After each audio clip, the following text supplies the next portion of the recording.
welcome to Doors and Corners, a sci-fi and fantasy film commentary podcast. I'm Brian. And I'm Zach. And every Friday we sit down and watch a science fiction or fantasy film and give our 2 cents on its quality, production, story, and trivia. We watch the film together, but without sounds or visuals provided to avoid copyright issues. But if you do have access, we encourage you to join us and follow along. Here, we like to keep things casual, and there may be discussions of spoilers or sensitive materials or language. But we do try and keep things clean and family-friendly. Ultimately, the goal of this podcast is to create the experience of us all sitting down and watching this movie together. So get ready to hit that play button, because we're about to get started. Damn Doors and Corners, I mean, that's where they get you. Welcome back to Doors and Corners. I'm Brian. I'm Zach. And I have a question for you, Brian. What's your question? My question is, do you know who the Titans are in Greek mythology? Well, I believe they were creatures created by the gods who ended up actually being technically more powerful than the gods. Is that somewhat accurate? They were more like primordials, who eventually were defeated by the gods after, particularly like Zeus, Poseidon, Hera, Hades. I want to say some of the lesser known ones, Hestia and such. And then imprisoned in Tartarus. And they were these great, powerful beings who could kind of be like a threat to the actual gods. Now, today's movie, Clash of the Titans. Do you know how many Titans appear in this movie? 1, 2, 3. No. I don't. The answer is 0. Isn't? I thought the Kraken was a Titan. Kraken is not a Titan. The Kraken isn't even in Greek mythology. The Kraken is Norse mythology. Really? Yes. Okay, so this is where... all of this movie is BS. The Greeks would be like, no, that's not what we meant. And yet the lead actor held up filming one scene for almost a whole day to the utter annoyance and frustration of the cast and crew and producer and director because one of the scenes wasn't accurate to the Greek myth. But like the entire driving like finale of the film is total BS to Greek mythology. In naming. The great creature and all that stuff that he ends up dealing with. That happened. But there's no Titans. The Kraken is not a Kraken. It's not even a squid. The Kraken has always been a squid. But the thing that is most famous about the Clash of the Titans films isn't actually... It was plugged into this movie for the sake of having a cool name that people could identify. Okay. Because, yeah, I mean, if anybody's wondering too, this is the 1981 Clash of the Titans. We will be watching the 2010 version next week. But I know very little about Greek mythology. I know about the main big guy. Basically, I know about Greek mythology through the lens of, modern comics and science fiction and how we, still are obsessed with using Greek and Roman god names for anything cool sounding with space or the ocean. And that's about it. And there's a lot of yeses. Theseus, Perseus, all that. It's almost like they came from the same language. Mm-hmm. Man, crazy stuff. But yes, this is the 1981 Clash of the Titans, and it is a trip and a half for me. Yeah. Well, and this is one of those that, like, so I watched this for the first time the day before this recording.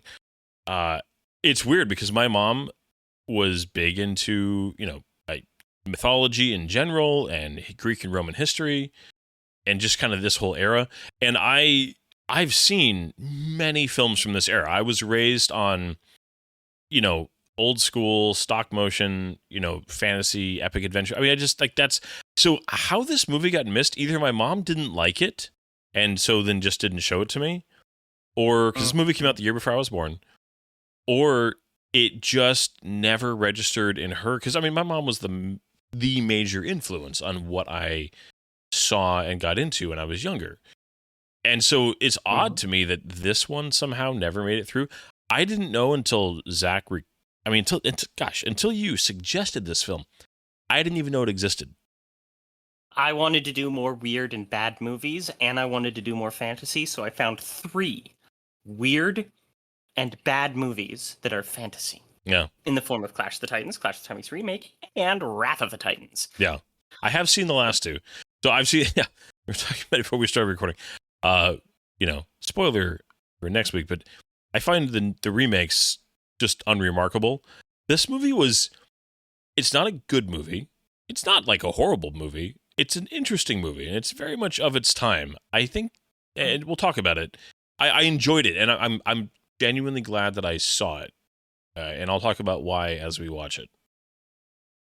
Yes. We should probably get started pretty quick on this thing because there's a lot of time to talk during this movie. As its pacing and editing is not top notch. Yeah, about to say we're gonna have some downtime to chat during this film. So go ahead and hit us with those sweet facts. Those sweet details. This is Clash of the Titans from 1981, though it was filmed in 1979, which there's a reason I bring that up. It is PG by today's standards, and they had all kinds of issues with getting it down that low, due to things that they wanted to show. It is 1 hour and 58 minutes long, directed by Desmond Davis, written by Beverly Cross, and it stars Sir Laurence Olivier, Harry Hamlin, Claire Bloom, Dame Maggie Smith, and it also says that it stars Ursula Andress, who only gets a single line in the darn thing, as well as several other classic Shakespearean actors.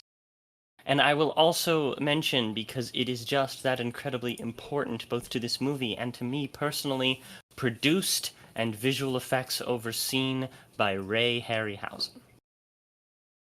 All right. Them's the deets. Well, with that, let's go ahead and get ready to hit that play button. In 3, 2, 1, go. Play! Hooray. Now, you've seen the movie Monsters Incorporated, I assume? Yes. Yes, I have. Yes. Yeah. Fantastic movie. Do you remember when Mike Wazowski has his girlfriend with the snake hair, and he's taking her out to eat to a special restaurant? She's very much inspired by Medusa. That restaurant is Harryhausen's.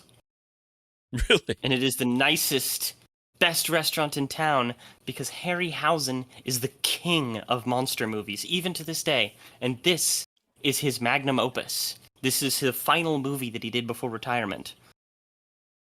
So what are some of the other big ones that Harryhausen did? Yes. Well, he started way back with Mighty Joe Young. I remember that movie. Kong movie. Not even the weird remake from 1998. No, but things like The Beast from 20,000 Fathoms, 20 Million Miles to Earth, The Seven Voyages of Sinbad, The Mysterious Island, Jason and the Argonauts, 1 Million BC. All these Sinbad movies with all these skeletons and stop-motion dinosaurs. In the meantime, here we have an important moment. Yeah. This is where I am, as I mentioned earlier, I am not really up on Greek mythology. And it was interesting. I will say this movie does a pretty good job of at least helping you follow what's going on. This leads to this, and this is what you got to do to get this. It's series of quests are easy to follow. And I will point out here, I always love it when things are tossed into the ocean that float, and they work their way out to sea. Because that's not how it actually happens in real life, but it's all right. It's magic. It is. See those waves coming towards the ocean? Towards the shore? They bring stuff with them. Not the other way around. So yes, there's a I do like Greek mythology. I know quite a bit. I don't have all the details, even doing some research for this, but like this is part of the Greek myth of the character of Perseus. And he was his mother was with Zeus. Sorry, Perseus. I said Theseus, didn't I? Perseus. Different Greek. Yeah, different myth. Something about a boat. but Zeus got with the mother and conceived a child, and the king, who was her father, was just like, oh, hell no, and threw them into the sea. And Zeus guided them to safety. Because that was his son, a demigod. Not a god, a demigod. That's like a, like a little god, Little god, baby god. Man, so we already have here this is that the ship to be the shadow of the gull or the gull itself? The stock motion there. It's just the little like. I mean, I genuinely admire the incredible work that went into all the special effects in this film, but they also are just glaringly of their time. Glaringly of their time. It's not That's smooth. That's not actually going to be stop motion. That's a type of rear projection. That's a video being shown on top of another one. Okay. I can't remember the term for that type of thing. I know what you're describing, yeah. And it's, so this was filmed in 79, 81. This is right at the turn of special effects. I mean, Star Wars was 77. Obviously, what ILM created for George Lucas didn't filter into the rest of Hollywood for a couple of years because they were busy working on Empire Strikes Back and Return of the Jedi. And, other special effects houses were able to look at what they did and start to incorporate it. But this movie basically would have just kind of missed the incredible developments that were, created by ILM. Yeah, and it was one of the reasons why Harryhausen ended up leaving the movie scene. One, that he was just ready to retire, and two, he saw that his craft was going to become obsolete. This man was to stop motion and monsters what, John Williams is to movie scores, and, what Jim Henson was to puppeteering. These arts that are almost dead in its own way.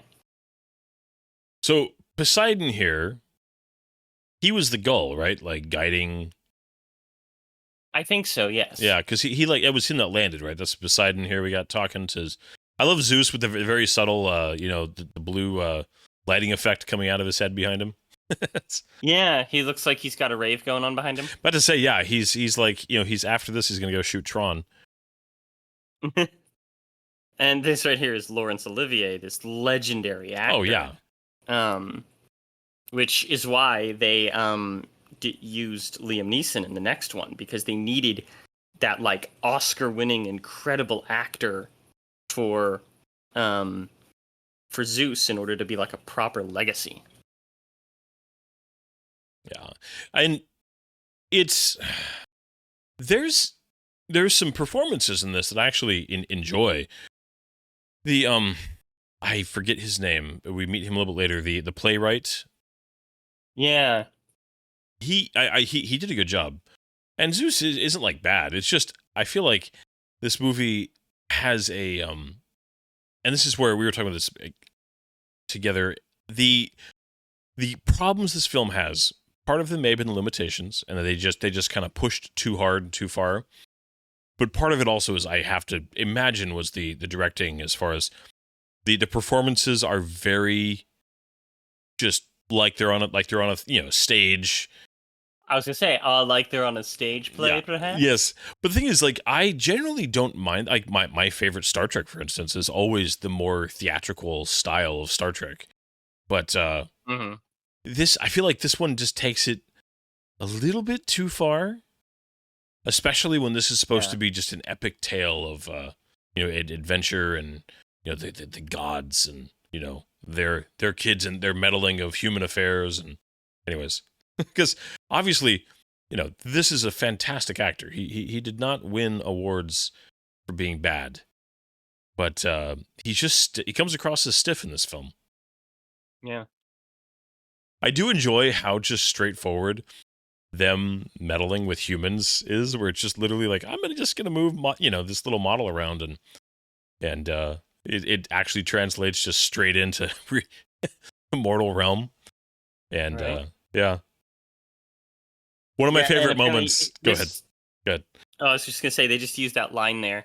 He visited her as a shower of gold, and that's how it's described in the myth also, and it doesn't really go any more than that, but somehow this girl was made pregnant with Perseus in a shower of gold, which is a very different connotation by modern standards. Yeah. So we have our first shot of Poseidon down under the ocean, right? Mhm. And it's it's just the comp job is weird. And then again, this like the wheel over to the right that he like goes over to, Mm-hmm. it's Yeah. I want to be generous. It's just bad. It is. It's It's not good. Like, this was made at the same time as Star Wars. Like, they couldn't have forced perspectives to something and then put kind of a watery filter over it, you know? But we also had there Thetis, who is an often forgotten goddess, and one of the people I was watching kept saying fetus, and That's a different it was thing. really weird. But played by the late, as of last year, great, incredible Dame Maggie Smith, better known as McGonagall. And here we have from the Harry Potter series. Here we have the Kraken. The Quacken. Release the Quacken. Yeah. Quack, quack. It's I think the whatever they comp in, you know, like water, that kind of stuff, it's hard because they're using a lot of real elements and plates and stuff, but it's, you know, the perspectives aren't quite right, the ratios aren't quite right.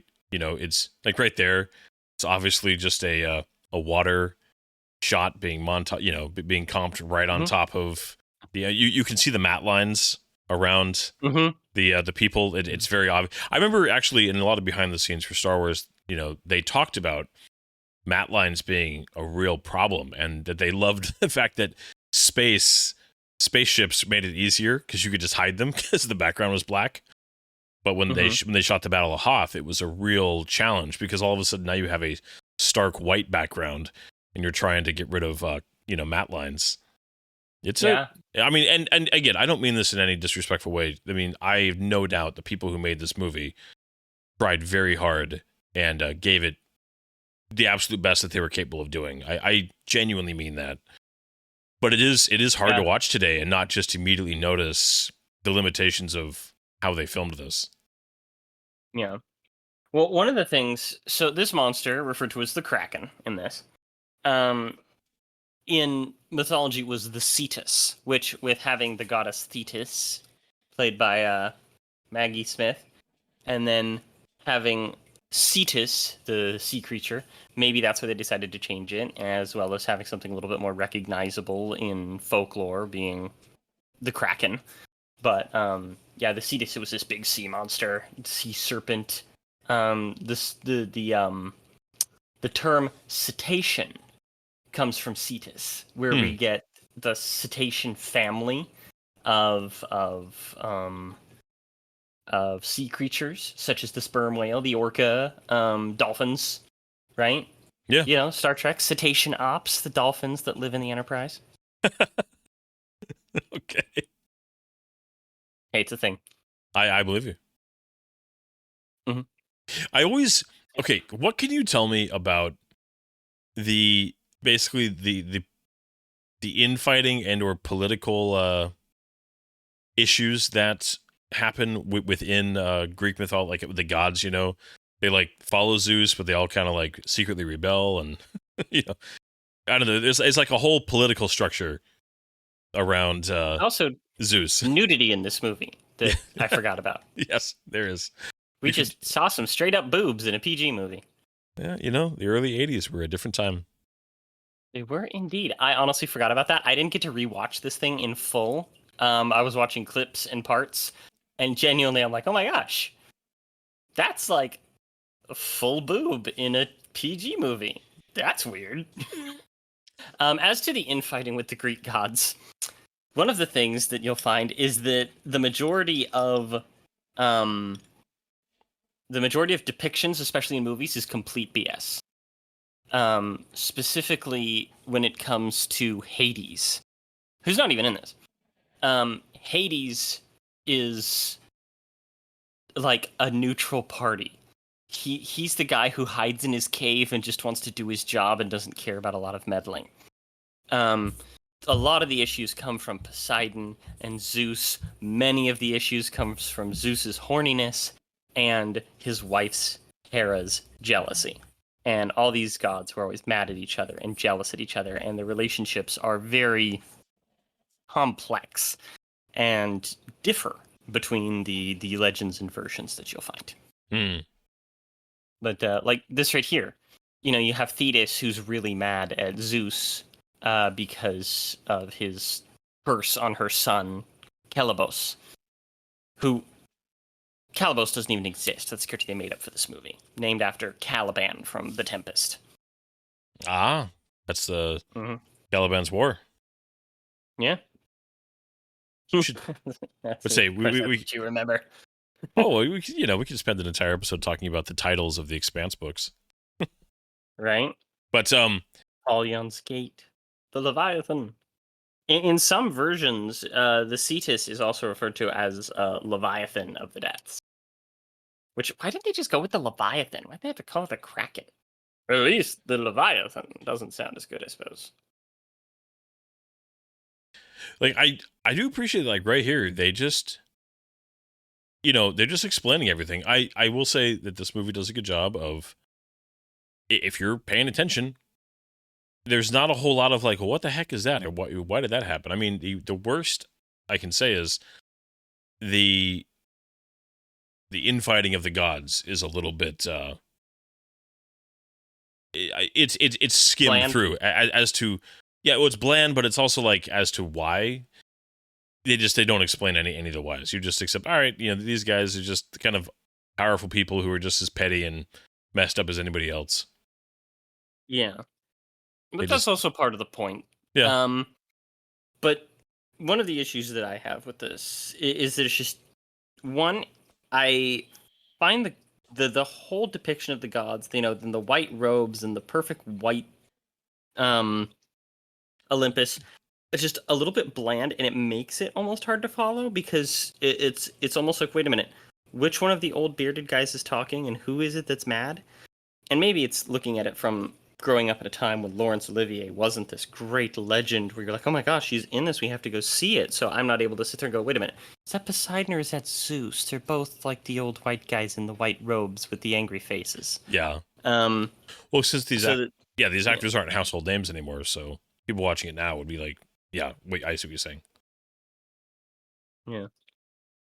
But Maggie Smith has always looked kind of old. She is. I remember seeing her in Hook, and ever since I was young, she was old. Yeah, I don't remember her not being, looking like she's in her 40s already. Yeah. I will say, so we've briefly been introduced to Perseus here, and one of the other major criticisms I would have with this film is, I don't know this actor. I don't mean to be mean to him, but he is as charismatic as a block of wood. Yeah, not great. And the thing is, he's not. I don't know how. I'm just gonna be mean. I don't know how. Never mind. This is the modern internet. You can be mean. He's not handsome either. He has just a very. I mean, I think it's the hair. I think the hair kind of ruins it. They were going for hair that you see in depictions of Greek myth. He looks a little bit like Neanderthal-y to me. He's just got the. I feel like if you gave him a high and tight, he'd be a lot better. Probably. He's got big lips. He has really big. I was gonna say he has big lips, kind of a big brow, which you said lends to that kind of Neanderthal. He also is looking confused all the time. Yeah, he is. He looks. That's a good way to put it. Oh, poor guy. So, well, then again, he just got transported by a god. He literally got like beam me up, Scottied, to this theater or this amphitheater in was it Joppa? That's the city, right? It's Joppa. Yes, Joppa. Yeah, he just got straight up yoinked. Yeah. Now this guy that just walked in, what's his name? This guy's great. He's like a oh my gosh, come on. I'm looking for this. Oh, what's the actor's name? The actor's name is Harry Hamlin. Okay. And Harry Hamlin did not go down in history as one of these great, incredible screen actors like one would perhaps hope that he might at this. Probably his biggest project since has been things like being a recurring character in Mad Men. But he has like, I feel like he's one of the few people in this film that has some charisma. He like has some emphasis when he talks. I'm sorry. I was talking about Perseus. Oh, no, I'm talking about I forget. Right. What is his name? He's the playwright. Yeah. Oh, dang it. He just said his name was Amon. It's Burgess Meredith. Like, classic dude. Like, Burgess Meredith is genuinely one of the great legends of early Hollywood. Yeah. And his voice acting. And this was a guy who was in, like, all the Andy Griffith stuff, And he was in everything. You look at his screen accreditation on, like, IMDb, and it just keeps going and going and going and going and going all the way back to 1935. Okay. Yeah, because to me, he's easily the best performance in this entire film. Mm-hmm. The way that he moves, he's fun to watch. Yeah. Well, and he's got these eyes that have just like a spark to him. He's he's the one actor and character in this film that seems like he's truly alive, if that makes sense. It does. It feels like he's acting for screen where the others feel very much like they're acting on stage. I think that's the best way to put it. Yeah. And the director was picked because he was known for working with a lot of Shakespearean actors. And that's kind of how they play this. And I think that's actually its downfall, because Shakespeare, without Shakespearean actors, without Shakespearean dialogue, aren't great. Yeah. Shakespeare's writing does sometimes add a lot to big asterisk there. Yeah. And I mean, Shakespeare's not the end all be all of writing, but he also was I know. He's very good, and his importance is genuinely, you really can't be overstated as far as his influence on, all modern story tropes and writing. But it's at the same time, yeah, he anyways. I love he's got like that toy sword. I mean, not like a toy sword, but like a stage sword. You set him down. It's very obviously a prop. Yeah. You know that if you got hit with that, you'd be fine. Yeah. I know that he's like scolding. Like, you set him down half naked in another city. It's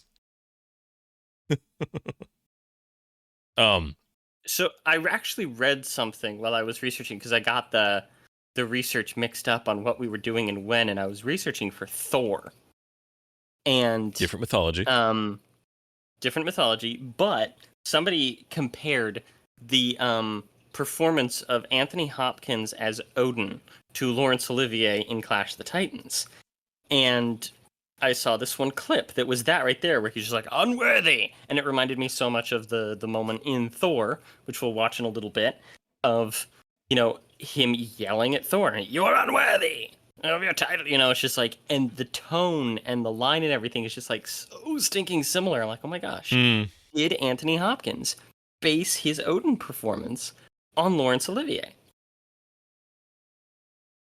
I love it. So this is just a funny little, like, talking about Zeus being horny and how he was like, just, anyways, now, I go ahead. That is true. Zeus had over 70 children across the various versions of Greek mythology. Very prolific gentleman. He never went for Thetis, so they made that little thing up.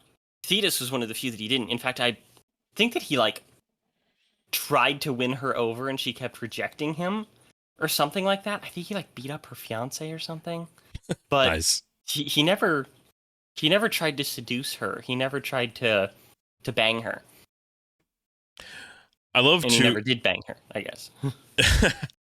So it's funny right there, watching him flail his sword around at the same level of enthusiasm I did when I was 5 years old. a stick. I was thinking about when we did Conan. Obviously, very different films, but famously, Arnold's got kind of his sword kata scene in Conan, and just the difference of like something like that, which is of this era was Conan, like it was like 79, 80, right around the same time, right? How interesting that you bring that up, Brian. And then here's here's Perseus just flailing his sword around. Anyways, it's just a different. Go ahead. What were you bringing up as interesting there? So originally, they had pitched this script and idea of this throwback to the old epics of the 50s and 60s, but with Greek monsters. And they went to, I believe it was MGM. No, Orion. Let's say, Orion. because MGM made do this. Yeah. And they were like, oh, this is great. We like this. You have to cast Arnold Schwarzenegger in the lead. And they looked at him and they went, but Perseus has to talk a lot.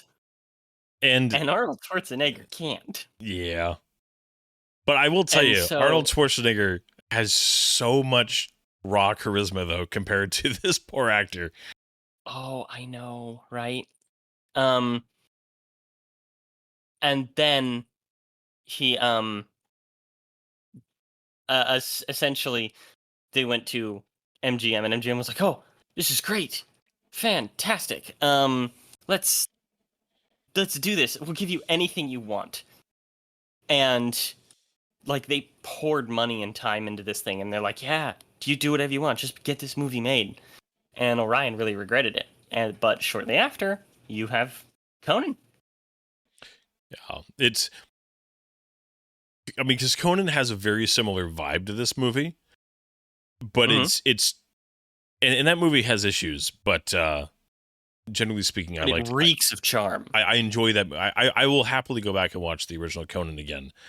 This is a movie where I'm glad I watched it here, and I'm happy to be watching it with you. I would be surprised if I ever watched this movie again, unless I was showing it to somebody specific. And you're just like, you got to see this, man. Yeah. Like I can't tell who's talking to him. Is that supposed to be Zeus talking to him? It is Zeus. Yeah, it's supposed to be Zeus talking to him here. Yeah. Poseidon's got a little bit more of his beard is different. It's also darker. Well, I know that Hephaestus was supposed to be in this. I watched some of the scenes with the gods. I know he has a couple of lines here. Yeah. He really does look confused. He looks confused all the time. And this is supposed to be the helm of Hades. Which in Greek mythology, like all these things were given to him as gifts by the gods in Greek mythology, along with a pair of winged shoes that helped him fly. That's the reason why, Namor of Marvel, has winged feet. Little wings on his feet. Mm-hmm. Very similar to Hermes, but they were Hermes shoes, Okay, so for the nerds out there, can you quickly, for my benefit and for the audiences, the ties to Wonder Woman, the Greek mythology, because they definitely used this when they were coming up with Wonder Woman's mythology, correct? Well, yes, but it was Wonder Woman's original inception was a little bit more related to BDSM fetishism than it was to Greek mythology in the beginning. But I'm talking about like your more classic interpretations of Wonder Woman. They really lean heavily on Greek mythology, right? I mean, I'm not crazy. Very much so. The Amazons were from Greek myth, including her mother Hippolyta, who was the leader of the Amazons, who most people actually believe were related to what would be described as Aryan Iranians by today's standards, because they were apparently very pretty men, as well as warrior women involved. Her name actually comes from the Roman goddess Diana, who's the Greek equivalent of Artemis. Artemis, the archer, goddess of the hunt. Her brother being that other guy. His name went right out of my head. Her father was Zeus. In the originals, she was crafted out of clay and had the breath of life given to her by Zeus. Very similar, actually, to Adam from the Bible. And she was actually kind of a rival of most gods, primarily Ares, who I don't believe Ares is featured in this. But she has all kinds of connections. Did that kind of try to get turned into? Because I mean, there's been a lot of using Greek mythology as a way to kind of springboard modern comic stuff. Very much so. In fact, one of the major players in both Marvel and DC is the character of Hercules. Neither of which have... Wait, no, that's not true, actually, now. Only one of which has appeared on screen in the Marvel MCU, and only very briefly at the very end of Thor: Love and Thunder, played by an actor from the show Ted Lasso, which I don't really care for, so I can't name him off the top of my head. It's Brett something? But given that Thor: Love and Thunder... Goldstein or something like that? Anyways, yeah, Brett Goldstein. But given that Thor: Love and Thunder didn't land as hard as they wanted to, it's unsure if we'll see him again. But major character who could even briefly stand up to the Hulk. I would say on a very similar power level as Thor. So Greek myth, there's an entire series based on the video game Injustice, because Injustice, Gods Among Us, the DC game about if Superman went truly evil, has a comic book series, and one of the runs of the whole comic book series was about tyrannical Superman going up against the Greek gods, because one of his few weaknesses is magic. Yeah. In the original myth here, following Perseus, he was hired on a mission. I'd have to refresh what the mission was, but he was sent out to achieve this mission. So he wasn't kidnapped by Thetis. He wasn't confused. Also, his goal wasn't to save Andromeda, as we're learning here. It was to he just kind of came upon that by accident. Yeah. And it's just like, oh, these people need help. Rad. I love that the man being burnt is just obviously a wooden statue that's roughly carved to be the shape of a person that's on fire. But so this whole city, I kind of dig this whole setup. I liked the miniatures and the sets. Yeah. Based on a lot of old interpretations of even older Rome. And that's right, he's sneaking into this chick's room. Yeah, full on gonna go creep on her. Yeah, like, sir, I know that your dad is Zeus, but you're taking a little bit too far after him in this. Just saying. It's just, well, it doesn't help again that he's just got that look in his eyes, like, like I either want to kill you or I want to do you. For me, it's the perpetual gap between the lips and the downward posture. Yeah. It makes him just look like he's lazy and kind of passive. I get that they're trying to go for an almost like innocence and like purity even. But yeah. Can you tell me what's going on with this? Like, any idea what's going on with this giant bird? So this was one where like, yeah, but like this is one where what the movie was, this definitely was a, if you pay attention, they eventually explain what's going on here. But man, you don't really get the answer to what this is all about for a while. That it's like her spirit has to go, and she's been like cursed by what's his face that got deformed by Zeus because he was pissed at him. But so he like brings her spirit to him to like torment her and give her a riddle that no man can answer. I mean, it's a whole, it's weird. On some level, this movie is super straightforward in its plot. But in the details of that plot, it is like needlessly complicated at times. No, very much agree. And this is one of those things, because I remember watching this scene. This is one of those that they brought up because, the first time I saw this, I don't was so even know. confused. I'm like, what the heck is this? What is going on? I had I'm no still idea. confused, and I know what's going on. But this is, again, one of those scenes where the pacing really matters. Why is it taking her so long to walk? Did they need to make this scene that long? Yeah. How much did it cost to make that bird be like hanging out this whole time? Oh yeah. And this is this is also one of those incredible Harryhausen visuals. It feels so tactile and real because it's used an actual model. Yeah. And I love that. Very generically attractive actress here. For Princess Andromeda. Yeah. Love the name Andromeda. Mass Effect deserves better. Yeah, this is the actress Judy Bowker.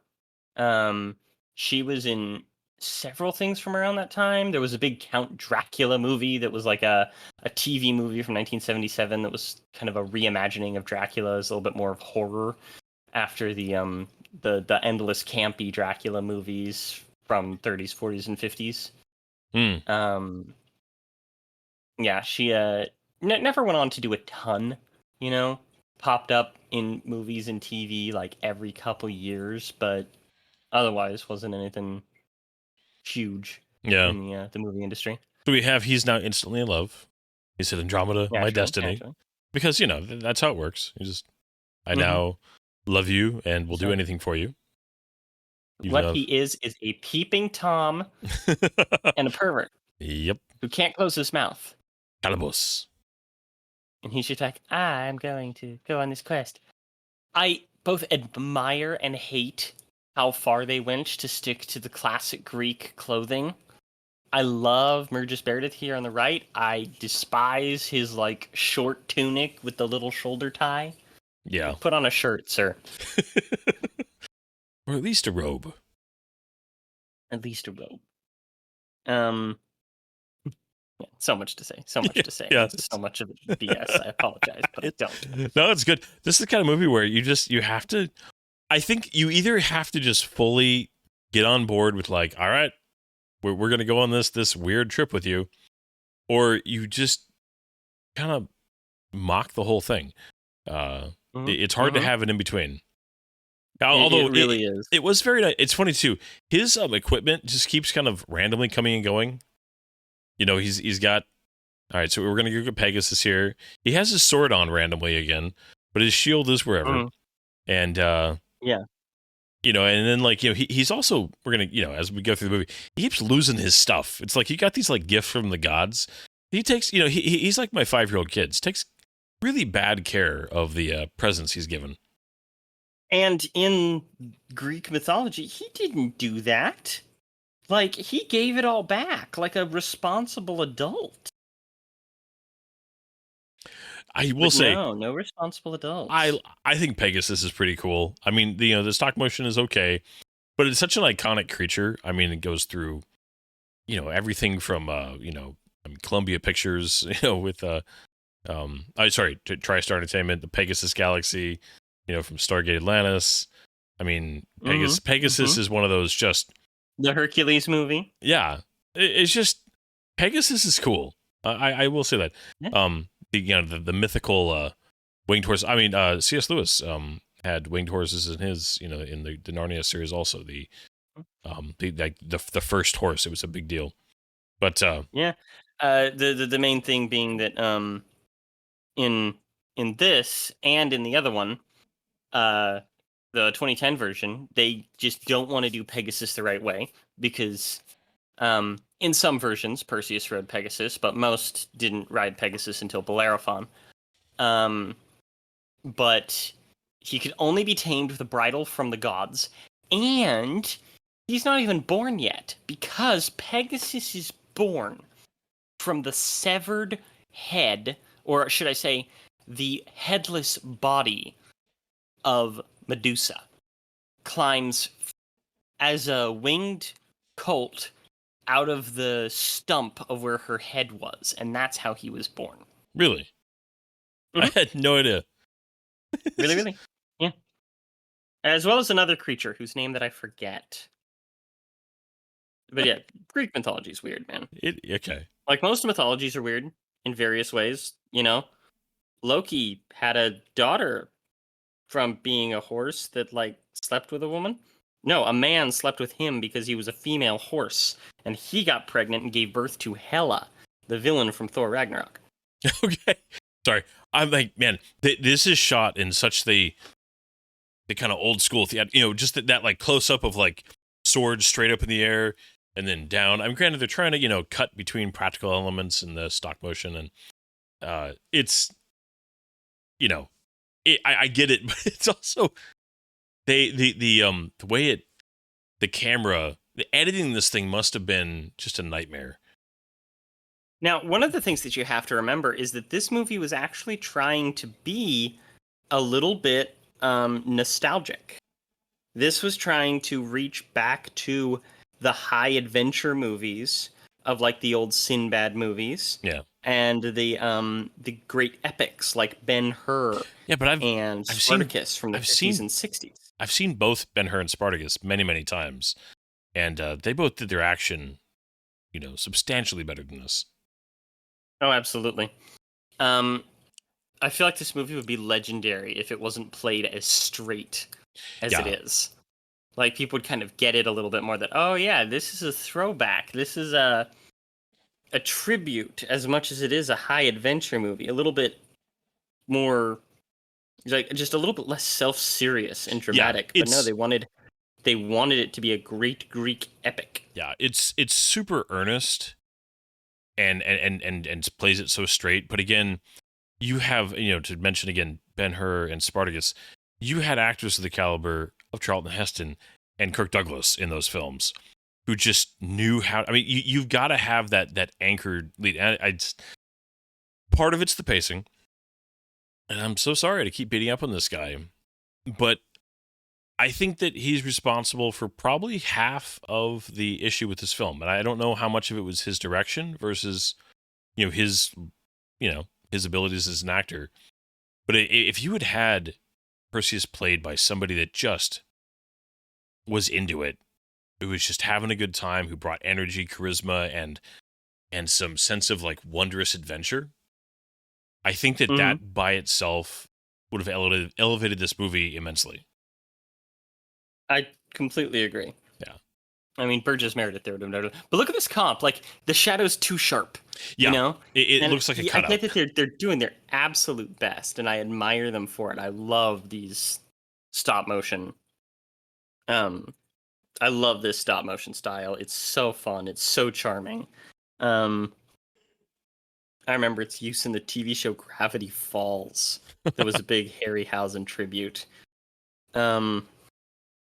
I keep waiting for the scene, but I know it's not for a little while, but I'm just going to talk about it before I forget it. Go for it. So many people have seen scenes from this movie. More than you can possibly imagine. Have you seen the TV show Malcolm in the Middle? Bits and pieces a long time ago. I loved that show growing up.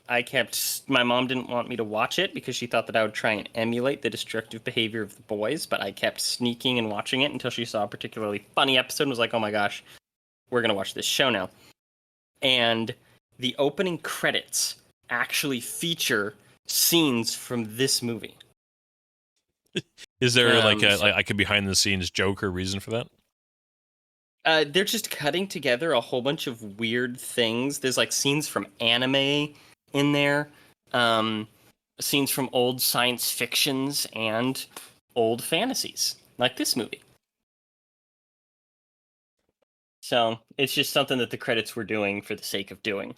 Yeah. But 2 or 3 of those scenes are, stop motion skeletons and Pegasus and stuff like that. And so anytime you hear that, yes, no, maybe, I don't know, from the credits, you're going to see some Clash of the Titans in there. Okay. So I'll have to go back and watch, after we finish this, I'll have to go back and watch the title sequence. Because it's been long enough and I don't remember. So it's a fun show, man. So that this whole... I'm not a sitcom person, so... No. Well, actually, I really enjoy sitcoms. I do appreciate that his helmet cloaks Pegasus also. Wow. the And random like little alligator that just like flops off the log right there.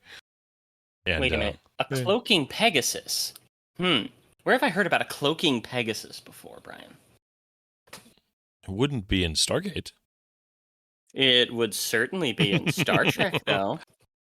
Season 7, Episode 8. Oh the my Pegasus. gosh! Yeah, the Pegasus. Which one of the best episodes of the entire series.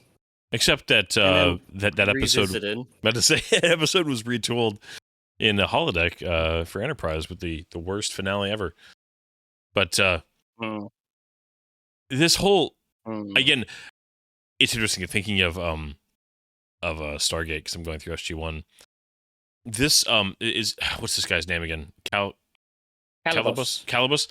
So whenever the Asgard show up in Stargate SG-1, when they're not walking around, you have the puppet, which actually looks pretty good.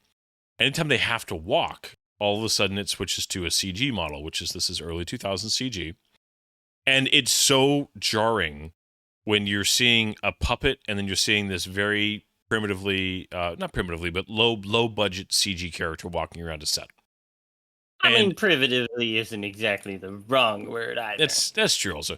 But like this is a scene where, because they go back and forth between a guy in makeup and then a stop motion character, anytime they show you like the full body. And it was jarring to me how they went back and forth with, because you can see he's moving naturally. He's an actor. He's got makeup on. His movements are smooth and normal. And then all of a sudden, they'll switch the scene. It'll literally cut to the exact same scene, just from a different angle. But he's a stop motion figure, yeah. And it's I get the challenge of what they were trying to do, but it's jarring. Well, part of it was also right here. It's like we just saw the dude in makeup. Go ahead. Part of it was also the fact that they weren't actually going to have him speak. He was going to be a puppet the entire time. So then it was like a producer or somebody like that was, no, he needs to have a little bit more of a character. He needs to be a little bit more menacing. So we have a full villain that's not Thetis. And so they decided to cast somebody. And it's one of those things where kind of like RoboCop and Iron Man, where he's only in the costume from like the chest up, and so they only ever have him seen in these shots as chest up. The actor that they have here, which is a gentleman by the name of Neil McCarthy, and this guy is actually a fantastic actor. Genuinely good. Was he the one-armed man in The Fugitive? I don't believe so, because I'm fairly certain he died not too long after this. Okay. I could be wrong on that. No, he died in 1985. Okay, never mind. So he definitely wasn't. But this guy actually suffered from a disease called acromegaly, I think it's pronounced, or something along those lines, which is a kind of a limited form of gigantism. Where his facial features and digits grew larger than the rest of his body because of a weird pituitary gland and extra human growth hormone. So, Schwarzenegger would be jealous. So I know that they said it earlier. What was the reason that Zeus cursed him? What did he do? Oh man, I don't even remember. Okay, because I remember that scene up in Olympia where Zeus is like, "I'm gonna tear, I'm gonna curse you," and and then of course, the goddess, she was like, "Well, I'm gonna make sure that nobody else." And we talked about hanging skeletons. Was it last week? Yeah, and how whenever you see a hanging skeleton, they're Exhibit A. Exactly. So Calibos is the son of Thetis, he was set to marry the Princess Andromeda, become the ruler of Joppa, but was deformed by Zeus as punishment for hunting and destroying every living thing surrounding the wells of the moon, including Zeus's entire sacred herd of flying horses, except for the single surviving stud Pegasus. Oh. Okay. So I mean, yeah, that makes sense that Zeus would be pissed about that. Now there's a fight here, and that again, this is, and I get it, they're so right here they close up on two actual actors, and then they cut back to the stop motion, and I love that he like loses the helmet here in the swamp, and it's like gone forever somehow. It's like, dude, it's a foot deep. You just find it, but the got eaten by an alligator. maybe it's even from this. I mean, again, we were talking about. Films had shown that you can have an action scene with just some actual fighting going on. And this is a movie where almost all the fighting is people kind of struggling against holding wrists several times. It's very... Probably the most dynamic fight in this whole thing is later on when they fight the scorpions, honestly. Mm-hmm. Oh, yeah, cool fight. Yeah. They do a version... Go ahead. I was just going to say, they do a version of Calibos in the sequel that is actually, like, cooler. Yeah. But I wanted to bring this up, okay? Okay, go ahead. This is supposed to be a Temple of Athena, based very much after the old Temple of Zeus, one of the seven ancient... one of the seven wonders of the ancient world. But this here is Andromeda's mother. Do you recognize her? She looks familiar. Like I know that I'm supposed to know who she is. She has appeared on this podcast before. In what film? Well, that'll give it away. Just imagine her creepy, bald, and angry. Creepy, bald, and angry. Creepy, bald, and angry. Get a good look at her. All right, I'll get a look at her here in a second. Oh gosh. I recognize her. Come on, you got it. She's... What, do I have to use the voice on you? Oh, wait a minute. She was in Dune? She was the mother. She's the Reverend Mother. She's the Reverend. She's the Reverend Mother. She definitely has creepy face. Such creepy face. Hey man, so this right here. Yeah, with the costume. Okay, yeah, now I see it really well. Mm-hmm, but yeah, it's oh, poor Andromeda. Yeah, she's I genuinely feel a little bad for her. She had kind of a sucky deal out of this whole thing. Oh yeah, she's one of those characters where Andromeda's one of those characters in mythology that's not used much, but her role itself is like kind of important. And she herself never does anything that's like horrible and evil. She's not, and she also, while a victim, isn't like dishonored, I guess you could say. You have other characters in Greek mythology who were like, oh, they turn against their husband or try and kill their children, or they get raped or mutilated or turned into an evil creature or something like that. But she's just kind of there, and she does her thing, and she becomes like a wise queen and marries Perseus and all this stuff, and she just kind of goes through crap because her mother is a jerk. And I don't know. Beautiful character, to the point of where they named like one of the most beautiful constellations in the sky after her, and it's the reason why they named the Andromeda Galaxy, the closest galaxy to Earth. That, and it's fascinating. I loved the lore of Andromeda, mostly because of all of its science fiction connections. Yeah, it's a pretty name, also. And they've always gotten really attractive women to play her. Yeah. Even if this one does look like she's like 14. Yeah. She wasn't. She just looks like it. Yeah. This is one time Perseus wears like somewhat normal clothes. Mm-hmm. But her main deal was that she had terrible fiancés. Yeah. Like in Greek mythology, one of her fiancés like shows up after the whole Kraken battle and gets his butt kicked by Zeus, I think it was, or someone, or Perseus. They're like, hey, you're mine now, and then he gets his butt kicked. And then this is her fiance in this one, Calidus. I love how the face of the statue is about to just change and like just straight up talk to him. Oh, And I know. he got the bloody stump. He is a little ugly with the I think it's the hair. It looks like a chia pet coming out of his head. Chia. Oh my gosh, it does look like a chia pet. That's hilarious. They got the coloring on her face pretty cool though, to like kind of look like it's a little bit, like it's still marble. It's just got needs to be polished. Wait, is this supposed to be a temple to Thetis or Thetis? Yeah, I think it is. Or is this supposed to? Okay, I said Thetis. Temple of Athena earlier. Yeah, My bad.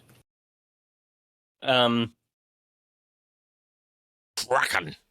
So he says Kraken the right way. You got to really get that K, Kraken. The Kraken. He's a tragic figure. Oh yeah, kind of a dick, but a tragic figure. And one of the great things about Greek myth is its tragedy. Oh yeah. Well, their lives were rough back then, so they don't kiss me yet.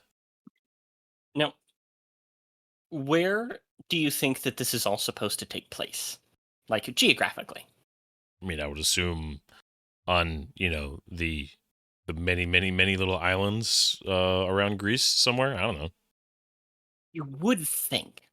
However, with the way that it's described in the myths, the neighboring kingdom of Andromeda, Andromeda's Joppa. Yes, was supposed to be Ethiopia, otherwise called Ethiopia. Really? And when Perseus slew the Kraken, the Cetus, I should say, he didn't use, in some of the versions, I should say, he didn't use Medusa's head to turn it to stone. He actually killed it with his sword, slit its throat. It fell back into the ocean, and its blood spilled into the ocean with such volume that it's why they called that sea the Red Sea. Really? So I don't fully understand the geography going on around here. Yeah, I was about to say that's where things are supposed to be. I thought Joppa, because I'm thinking not Noah, the other guy, Jonah, and the whale, and him fleeing to Joppa was in like Spain. So, well, I mean, the whole Mediterranean area is just, yeah. So, okay, how? Because I mean, the Greek, obviously, Greece as a dominant power, Alexander the Great and all that, but they were, and they're roughly how long? I mean, because they were the big power for a while, but they existed as a culture way before that. But I'm wondering, like, what are some of the earliest examples of Greek mythology, and then as it developed, I'm like any culture, they would tell their stories, and their stories would change and be modified and tweaked as people told them and repeated them and added their own flair and that kind of stuff. But do you? I mean, are you?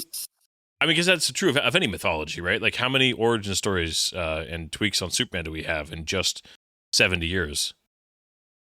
I mean, okay, so I know that there's this one work. There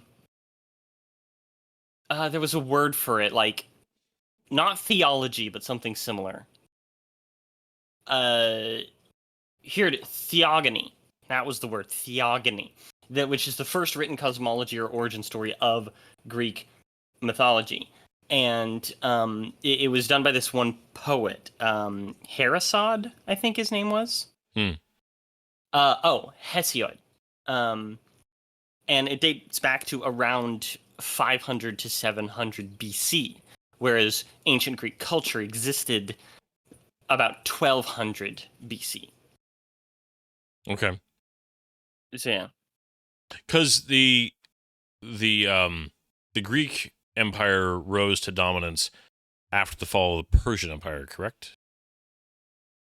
To an extent, the Greek culture was quite powerful for a long time.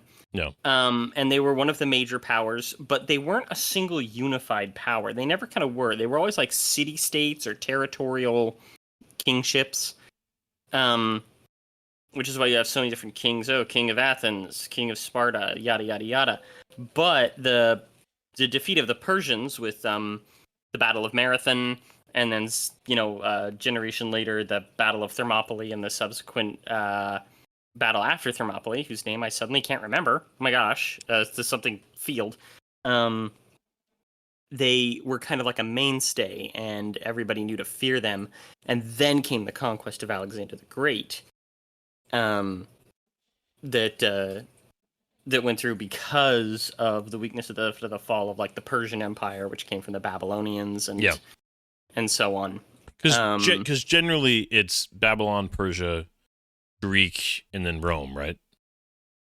Generally, yes. As a loose chronology of the big empires. And if anybody sits there and says Byzantine came after that, I'm going to smack them in the face. Because Byzantine is not a kingdom. It's an era. The Byzantines would be... the Byzantines were Romans. It was late Rome. There's no such thing as Byzantines. They're Romans. And you could argue before the Babylonians, the Egyptian Empire was also huge, right? Oh, I was just gonna, I was literally going to bring that up in just a second, because because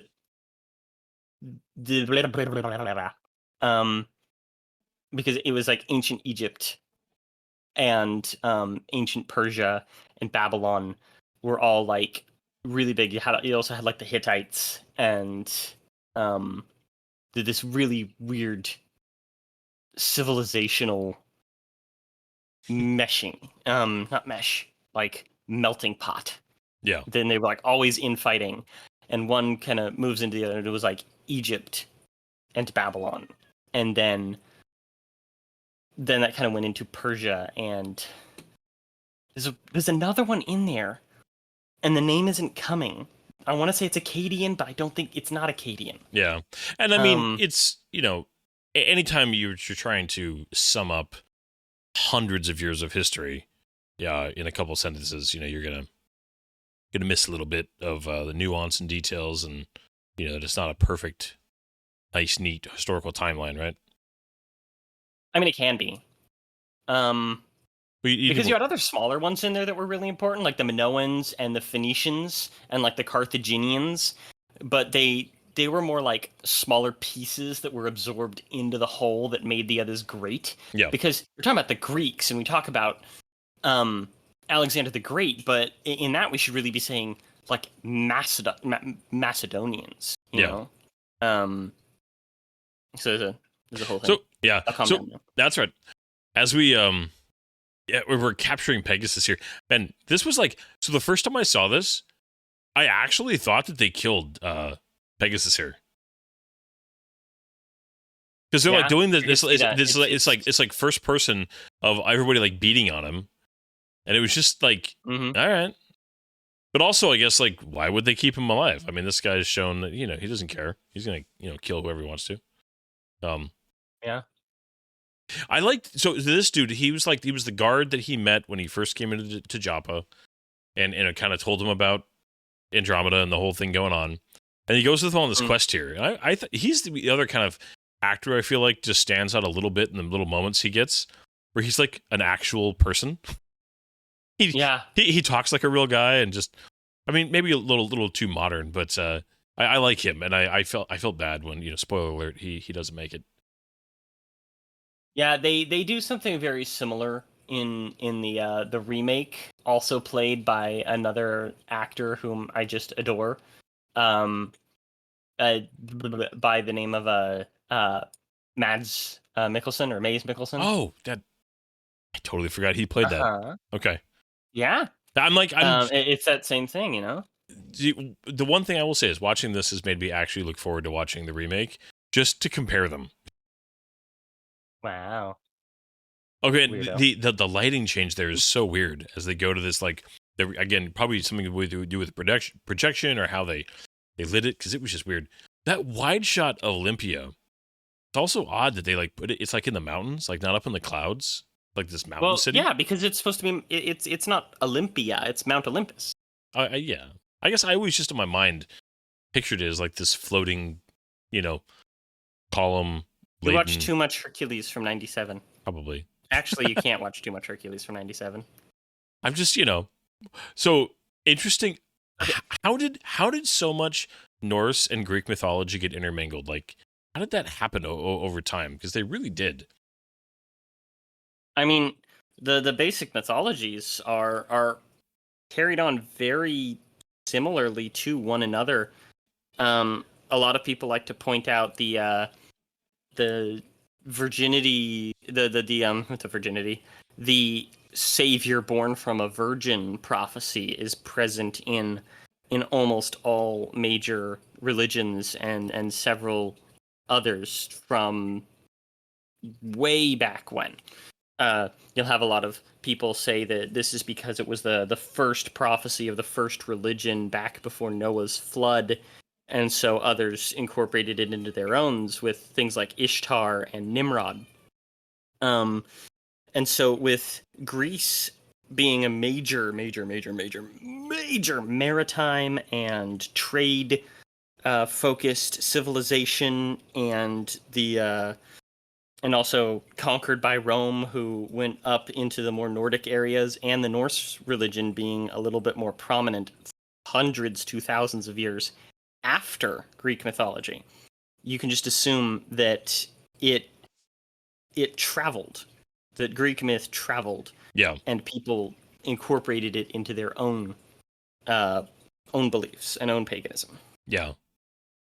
Well, and again, it's so mixed in to a lot of modern fiction. I mean, you have everything from, video games and the God of War, series to, the TV series of, Battlestar Galactica, and it's, how it integrates Greek stuff. And then, you have these films and the remake. It's been over and over again. And our modern superheroes, as we've already discussed. Yeah. I mean, into, modern DC comics and Marvel comics. It's funny, both DC and Marvel, not intercut, but basically integrate elements of Greek mythology as being actually like real and part of the fantastical side of the world, which is interesting to me that Marvel has some of it, because DC always was like totally fine being like, this is like, we're not even going to name our towns like actual places, it's just, this is totally Fantasyland, and Marvel tries to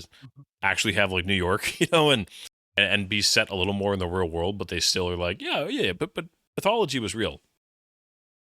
Well, partially it's because of the general philosophies and approaches of Marvel versus DC, in that DC has, since its beginning, has always had this kind of gods become man, and how does a god maintain his manhood, or humanity, I guess you should say. I don't think I should be talking about their manhoods.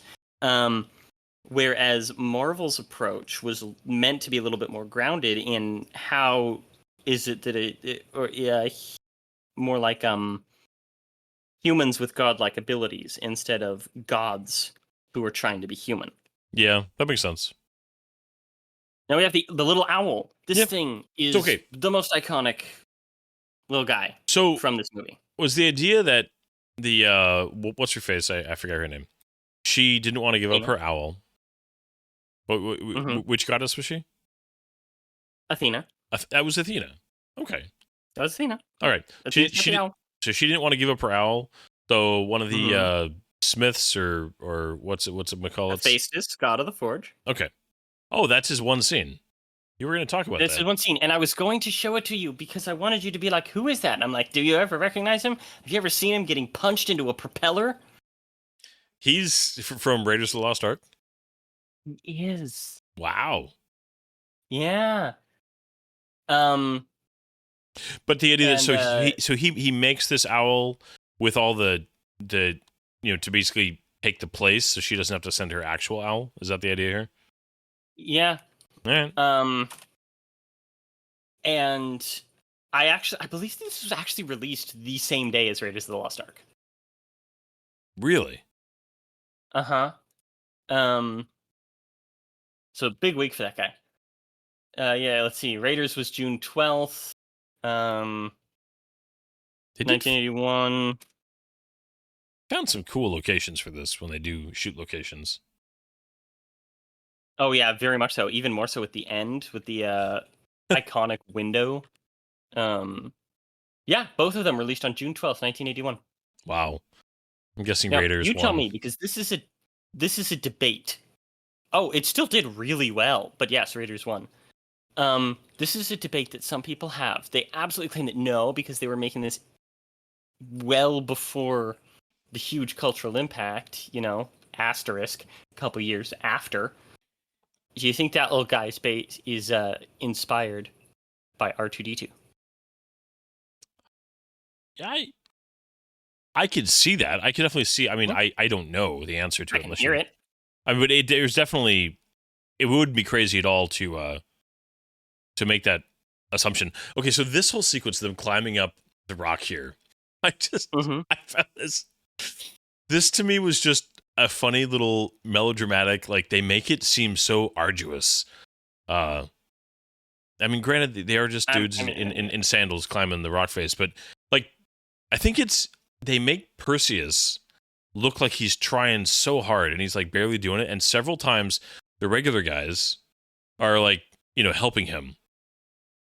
And it's Medo-Persian. Okay. Medo-Persian Empire. Continue. Yeah. But it's interesting that they made the choice to show the guys going to help him, like helping him more than him, like being like, I'm kind of like, it's a small sequence, but it was an oddly shot, weirdly edited sequence. Yeah, but you see, he's of the sea Greeks. They're of the rock Greeks. So naturally he's going to need their help a little bit. He's got that big dinner plate on his back, Yeah. This guy's face, he walks up, he's just like, fine, I'll carry the freaking mechanical owl. Okay, the makeup job on these witches is really interesting. Just like all right, we're going to paste these things over your eyes and put a lot of makeup on. Mm-hmm.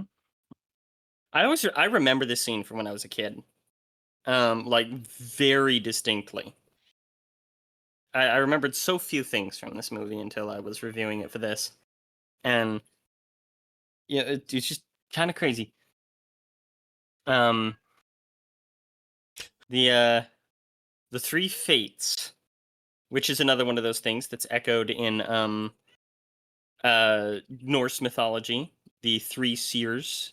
They don't do the whole eye thing, though. Also, one of the issues that you have with this is that they all have too many teeth, because just like the eye, they all shared one tooth. So the little comedic moment of like the hand coming out of like the pot, just like ew and funny all at the same time. Yes. Their makeup also changes from wide shots to close-up shots, because wide shots they have like a literal like thing pasted over their eyes, and then close-up shots they just are squinting with their eyes shut with like makeup on. So like it literally changes depending on what the shot is. Bubo's a moron. Oh goodness! Hey, he did his job. He did. But yeah, this is something that happened in the tale, or one of the versions, I should say. His whole thing is that he steals the eye of the Three Fates in order to get them to give him information for free. Does that come back to haunt him in the legend, or does he pay a price for this? I don't remember. So the Fates were always one of those characters that's like, or group of characters, I should say, that's always like, yo, they're super powerful and dangerous, but they always get tricked. So was Perseus?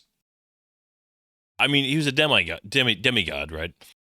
Is he supposed to be, stronger, more durable, just of a higher level than your average human, or is it more just that he's favored by the gods, and so he's, kind of lucky, for lack of better terms?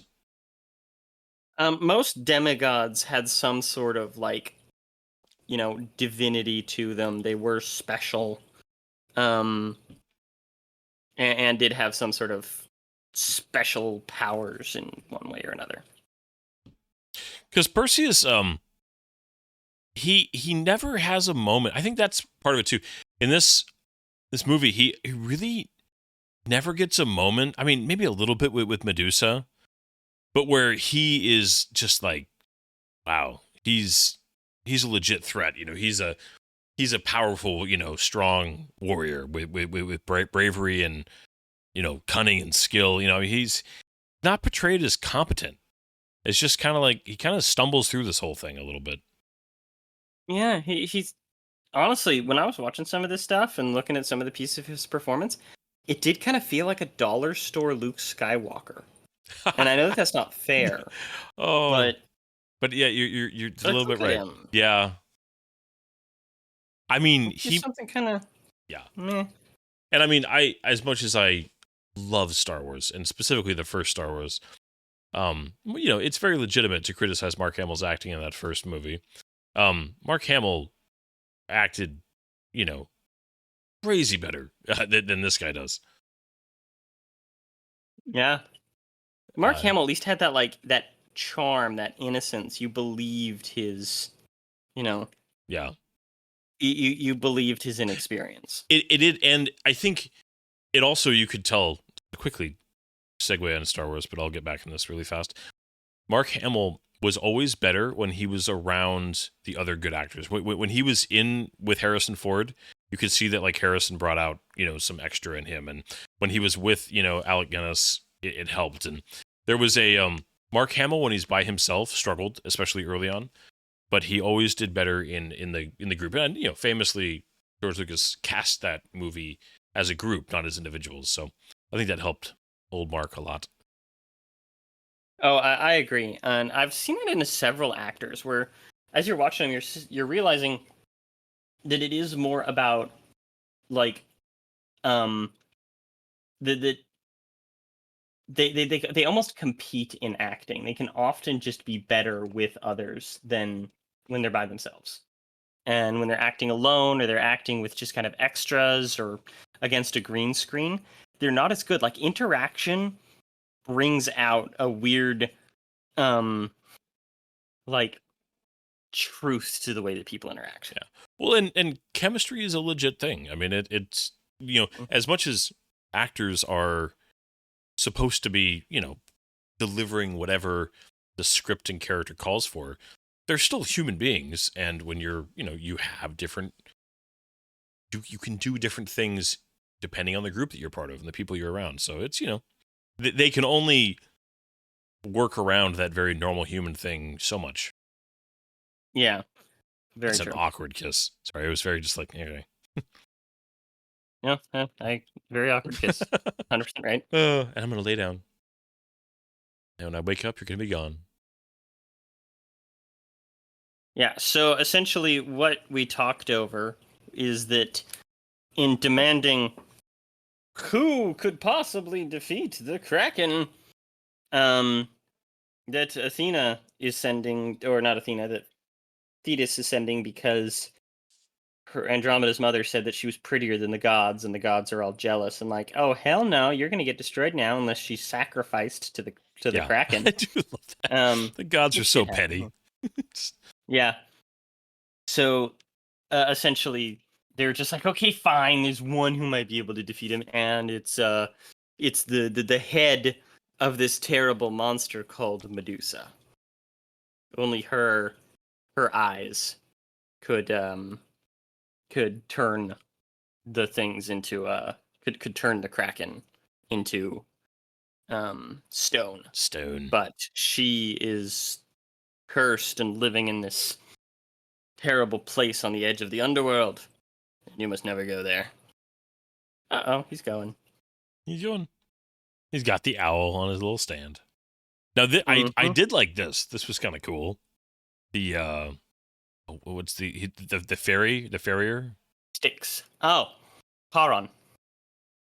He's just saying, he's a Charon, skeleton. The boatman. He's just hanging out, He's just cursed to row back and forth his whole life, for all eternity, right? Basically. I don't think Charon was even cursed. I think he was just like the boatman. He's just doing his job. Yeah. Maybe he was cursed. I don't know. He I still wants to think- get paid, you know? A guy wants to get paid. Yeah, he has to. You got to give him a coin. I always wondered, You shouldn't must they have always taken pay 2 the- coins Oh. so you can get back also? One on each eye. Maybe. These these red shirts that go with him here, these are brave dudes. They're like, all right, we'll go. We're going to go to Medusa, but yeah, we're with you. Let's hang out. It'll be a great time. Gonna go to the underworld. Have a few laughs. This when this boat comes across, it's got like the massive antlers on the front of it. Just like you know, it's just like again the comp job here is interesting. There's got like this fog over the whole thing and a little island in the background that's like green, and then there he is. And again, he just looks confused. Nightmares. You can see Medusa's is it Medusa's temple back there, like on that island, or? Yeah, I believe it's supposed to be a decrepit temple of Athena. I'm not sure. A lot of Medusa lore surrounds Athena. Are you familiar with the story of Medusa? Very casually and shallowly. Well, it would be hard to because there's like 3 different versions. The earliest versions of Medusa just have her as a monster. She's created by a monster, or she's created by an evil being, and is just a nasty monster. A woman with with hair that are snakes. She's often depicted in media as having a tail and being all slithery. That's creative license. That's not in any of the originals. Because that's how she's portrayed in this film. Yes. So yeah, she was like she was an offspring of some of the lesser gods. She had like this sister, Ceto, and so she was kind of a demigoddess or a gorgon. So these are the Gorgons. They were the Grey Sisters, I think they were called. I'd have to look that up, but I remember the Grey Sisters thing. You said Gorgon, and I was just thinking Gorkin, the Klingon High Counselor. Okay, Klingon High Chancellor. Gorkon? Gorkin. But so there's this piece, this guy named Ovid, and he was a poet, much later than the majority of mythology.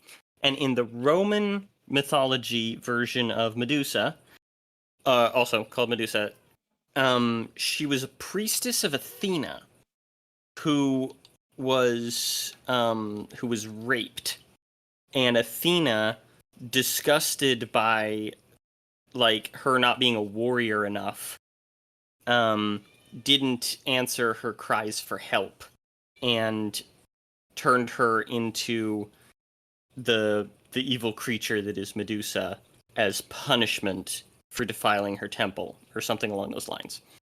And so it's been a big thing in the last couple decades, that the story of Medusa, quote unquote, shows how much, history hates women, because it's all about, she's this evil creature when she's nothing more than just a rape victim. Which, that's not to diminish any historical women's actual experiences, but the rewinding of that story into that is always kind of ridiculous to me, because this guy who rewrote this just kind of rewrote everything to fit the kind of Roman picture of stuff, and to make things a little bit more dramatic. It'd be almost like remembering Darth Vader as a comedic character because of Dark Helmet. Okay, that's interesting. Yeah, gotcha. It's a really weird evolution that the character of Medusa has gone through. She was this evil creature for hundreds and hundreds of years, and then one interpretation of her now has the modern day view of her by many, many people as this tragic victim of evil, this tragic victim. and it's really weird to me. Got our first stone guy. Stone. Stone. Close. He's really light the way that he like pushes him back here. But doesn't push him back. He like was barely intact there apparently. So the two-headed dog here, or wolf or whatever it is. Was this added, or did Medusa have a pet that kept her safe? I believe that the two-headed dog did actually exist, but I don't think it was in here. I was going to do research on the two-headed dog and completely forgot. This is to me some of the better stop motion that they did. I mean, it's it's really good. Like this, so like this and the scorpion, because this is like there's a little bit of energy to it. You know, they're doing the first person shots of the guys. This whole weird thing of like the snake on the sword. It's like you could tell somebody was just like, well, we got to keep Perseus out of the fight for a little bit, so we're gonna have a snake sit on top of a sword for a while.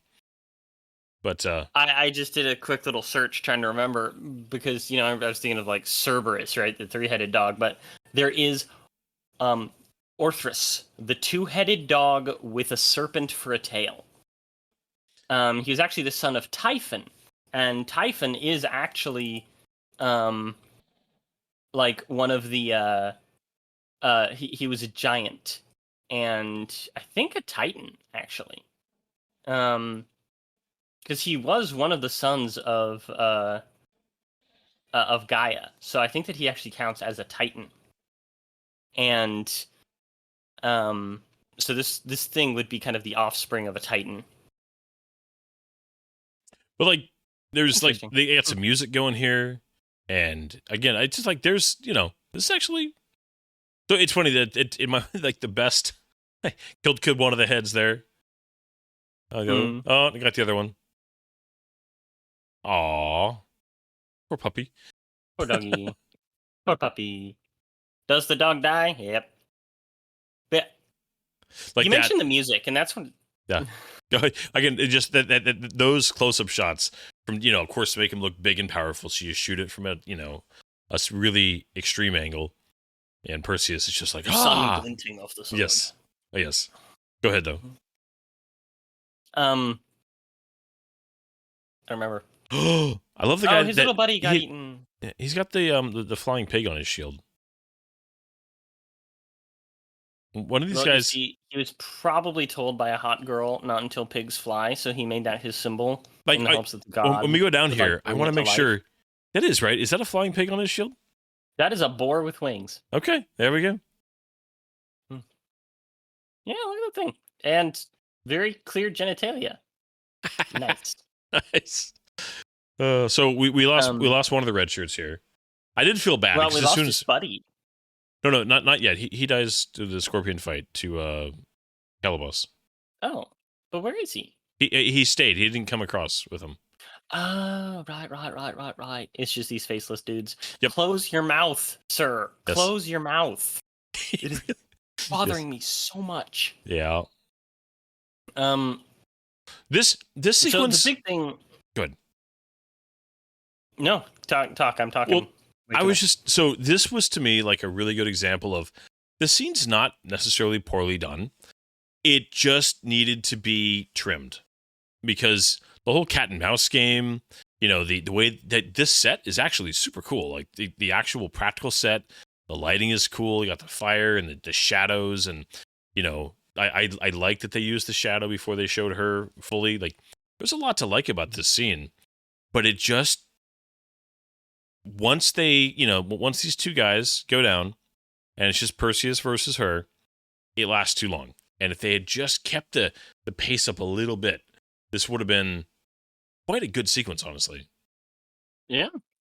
Aww. A lot of people still love it. They see it as a very memorable sequence. I remember seeing some comments when I was watching this on YouTube where people going, "Oh my gosh, I remember this from a kid. I was terrified," and yada yada. And if I was, it has a legacy. Oh yeah, I mean, if I was the right age, I absolutely would have been affected by the scene. She's legitimately scary. I think that she might actually be the most like terrifying, creature in the film.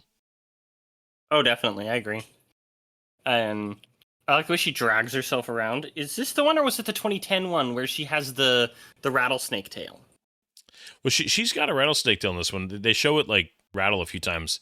I appreciate that like she can't move without putting her bow, like, you know, slinging her bow and like using her hands to actually move forward. It's interesting. Yeah. I don't know what you would call it. Like if this was a video game character, it'd be like, you know, part of the sequence needed to like beat them. You have to like wait for their cycle. She's got the rattlesnake tail right there. But you know that she's like hunting these guys, and did that go right through the pillar? No.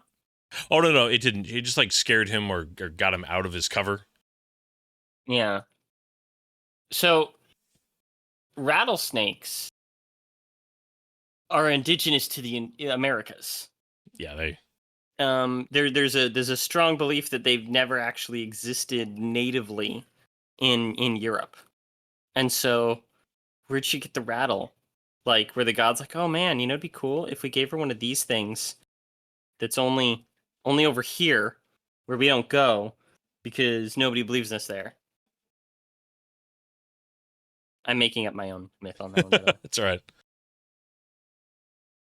Did she keep all these torches lit because she likes to? Oh, poor guy fell into the basin. They're magic torches, obviously. Yes. Like, you know, did she just kind of sit around and just wait for challengers to come in? I mean, I'm sure she has a hobby.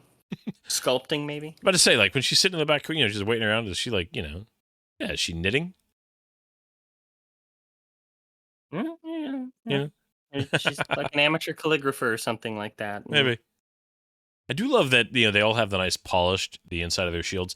Did they is that part of the story that they used reflections to hunt her?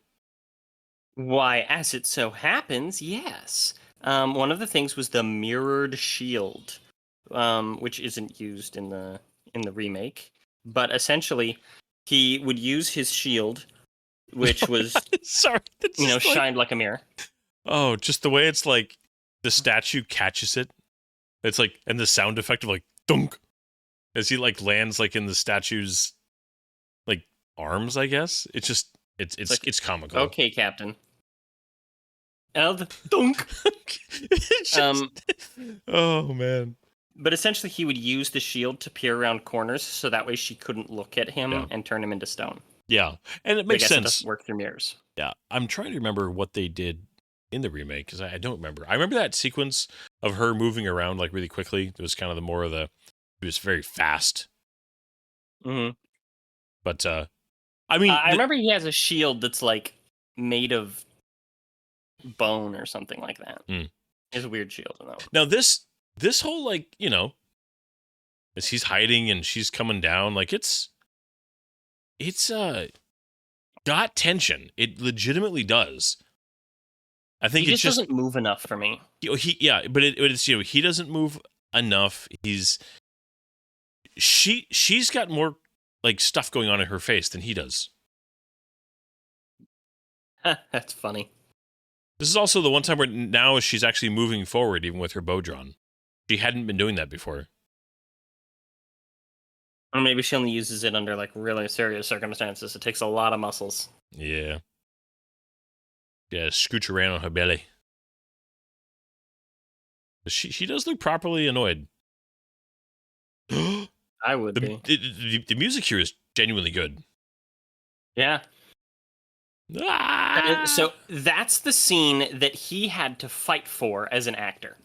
They had actually promised that they weren't going to do a straight-up beheading in order to keep it more kid-friendly. He was going to throw the shield, like Captain America style, and decapitate her with the shield. Because they didn't think that a movie hero should be just chopping people's heads off. But, rather famously, he wouldn't leave his trailer until they changed the scene. And he actually got some other people on his side, and it was a big deal. I don't understand. I mean, I get the blood's like poison or something, but I still feel like, or acid. I feel like the shield of the gods wouldn't have been destroyed by the blood. he just leaves And- it there like it's been damaged or something. Yeah, and I think it's to build tension so that way, like, Well, he's helped by the stuff of the gods at the beginning, but he's growing as a character and he's heroic. He no longer needs their trinkets. Because by the So end, he's got nothing but the owl. Exactly. So I think that's kind of what they're going for in terms of Hero thematics shots. here. Yeah, here's Very much your big hero shot. I'm gonna raise the head. Come on, you can do it. There you go. You raise me up. I love that the head blinks there when he raises it up. It's funny. Yeah. He's your destiny. Now, That's just a weird shot. it is. I mean, I get it. They're like really making sure you understand the head's in the bag. If it wasn't obvious. Because you don't want to just looking at people. Yeah. They do Like immediately. Medusa So I mean, still. they go right back. Yeah. Again, the weird lighting with the horses there, the lightning flash, and this owl is like the worst guard ever. By the way, Yeah. because they're No, it's, they're fast asleep with like a howling windstorm going on, and this owl is like they're showing the owl, scanning around, looking around, but here here he is. Dun dun dun. Well, he's also magic, so he like counters the owl magic. He's gonna stab the head. Oh, because he's got his forehand. Wow, he's pretty forked up. So That is really weird. it's like a weird consistency, this blood. And it like creates scorpions here. Because they just kind of like appeared, right? Yeah. The blood creates scorpions. And in fact, I think that it was his blood in the remake that makes the scorpions. But either way, the scorpions come from blood. They grow really fast. I mean, these guys have, got to be on some growth hormones or something. They're on SGH, scorpion growth hormone. But this is genuinely, I think, I think this is probably the best fight in the movie. Because you've got I can see him, that. using his whip. Totally thought they were going to kill the owl right there. Nice little when he comes back. But then you have, they wake up and you got to fight the scorpions. And I'm gonna fight 'em off. oh, the owl's gone. And Yeah, because I remember the scorpions were like the big, like, trailer thing in Immediately- the Clash of the yeah, Titans remake. he immediately loses his sword. Oh my gosh. Perseus, you are freaking useless. He's useless. He really is. Then Yeah, you're not Perseus. You're useless. I'm going to scare all the horses away. Although this scorpion still looks better than the Rock did in the Scorpion in Mummy Returns. Oh my gosh, that's so mean. But yep, that's true. Oh goodness. God, I can't wait to do the Mummy movies. Yeah. It's gonna be a gonna be- massacre It's gonna be. in a great way because I love those Oh, movies. there's some great stuff. But anyways, back to these scorpions. This guy, and like, who's you know. this fuzzy guy? Well, so He's just kinda there all of a sudden. you have Red Shirt here, and then you have his friend. So this Dark is friend. the Red Shirt here, and he gets right in the chest. Oh, unfortunate. And then you have this is the guy that was his friend who you called him friend and kind of told him the deal at the gate, and he defeats the scorpion. Like, he takes it out, just a regular dude. But then I didn't recognize him with his like Bob Rossian hair. yeah, well, he looks very different with his helmet. He gets the sword to Perseus, and then he gets in a fight with what's his face. Ah, Yeah. this guy in his Oh, whip. no. He gets stabbed in the Whip back here. Oh, look at that! Oh no! In a couple of the other international versions, that scene as well as the Medusa head were edited. They didn't think it was appropriate. This scorpion is getting taken apart. Look at that! Ah, Yeah. One. I love the like arm thrown back and the wide stance. Oh yeah, and here like this, so the scorpions are great. This whole sequence where it's like Perseus again, he's just getting whipped and he's trying to get to his sword, and It's kind of crawling around. All you can say is "Thank you, Daddy." Oh wait, no, wrong version. I'm sorry. So gay looking. It took me like half a second to realize the joke you just made. Oh my goodness. Yeah, so they're just kind of like rolling around. Like he's got the whip and he's pulling at him. Oh and man. He's trying to get to the sword. He throws that It's sword and it's like it turns into like an arrow. Yeah, that's a straight up Sleeping Beauty throw. Yeah. But then here, like he just the fairies to bless it. But then here he just like straight up he just leaves his sword. It's like it's right there. You can go get it. Just roll him over. He just really doesn't like touching dead bodies. Yeah. It's a germaphobe thing. Thallo, that's his name. Thallo. Rolls him over. A nice Thallo. My brother. You were the one person who was nice to me. You were actually competent. You were the one who was making me look good. I think okay, too, if we go back and watch that, I'm not suggesting we rewind, but I think they only showed 2 scorpions getting killed there, but 3 came out. So one scorpion just miraculously disappeared through the power of editing. I don't know. I am 99% sure. But so okay, so Perseus all of a sudden he's like can barely walk around now. Like he didn't get like injured in this fight, but he's like, "Oh, I need a drink. I can barely walk." And I did not expect the owl to pop up here. I genuinely thought, "Oh, they're going to have one more last little, a villain or something." And it's like, "Oh no. It's like R2 emerging from the Dagobah swamp." He's tired. Yeah. Just, dude, get a Red Bull. He really upplays it, though. Get yourself a Red Bull, grow some wings, and get out of here. Yeah. Yeah, he's just like, I just need a nap. He's exhausted, and he's dejected. His friend is dead. I need you to go find Pegasus. My wet friend. Go to the Dagobah system. Dagobah system? Sorry, wrong movie. Yoda. There you will find Yoda. Jedi Master who instructed me. I was gonna say Poseidon, but I got too caught up by the stop motion in the owl's movements. It is really cool. The owl's design is genuinely if I'm sure you can buy this owl prop, I would totally put that on a shelf and be like, yeah, it's cool. Oh yeah, I've seen a lot of things. I've seen some STLs online where you could print one in a 3D printer. There was a collectible that was made. There's actually some toys that were made for this movie, a toy line that never quite got off the ground, but some of them exist out there. Oh man, if you happen to find one of those, especially like a Kraken, you could buy a house. Probably not literally, but thousands of dollars to certain collectors. Everybody's very afraid of this owl. I mean, think about it, okay?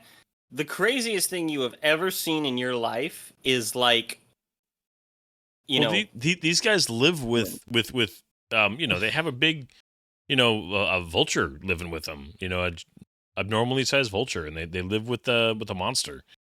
So yeah, but this would be like us getting buzzed by an alien probe, Say a ghost from Destiny comes zipping down, right? Yeah. And it's just like, hey guys, I'm gonna buzz you, and you're all like, oh my god, what is this thing? You've never seen a machine. You've never even seen clockwork. That's true. He rescues the horsey. He's like, you need to go get Perseus because Perseus is tired. So come fly with me.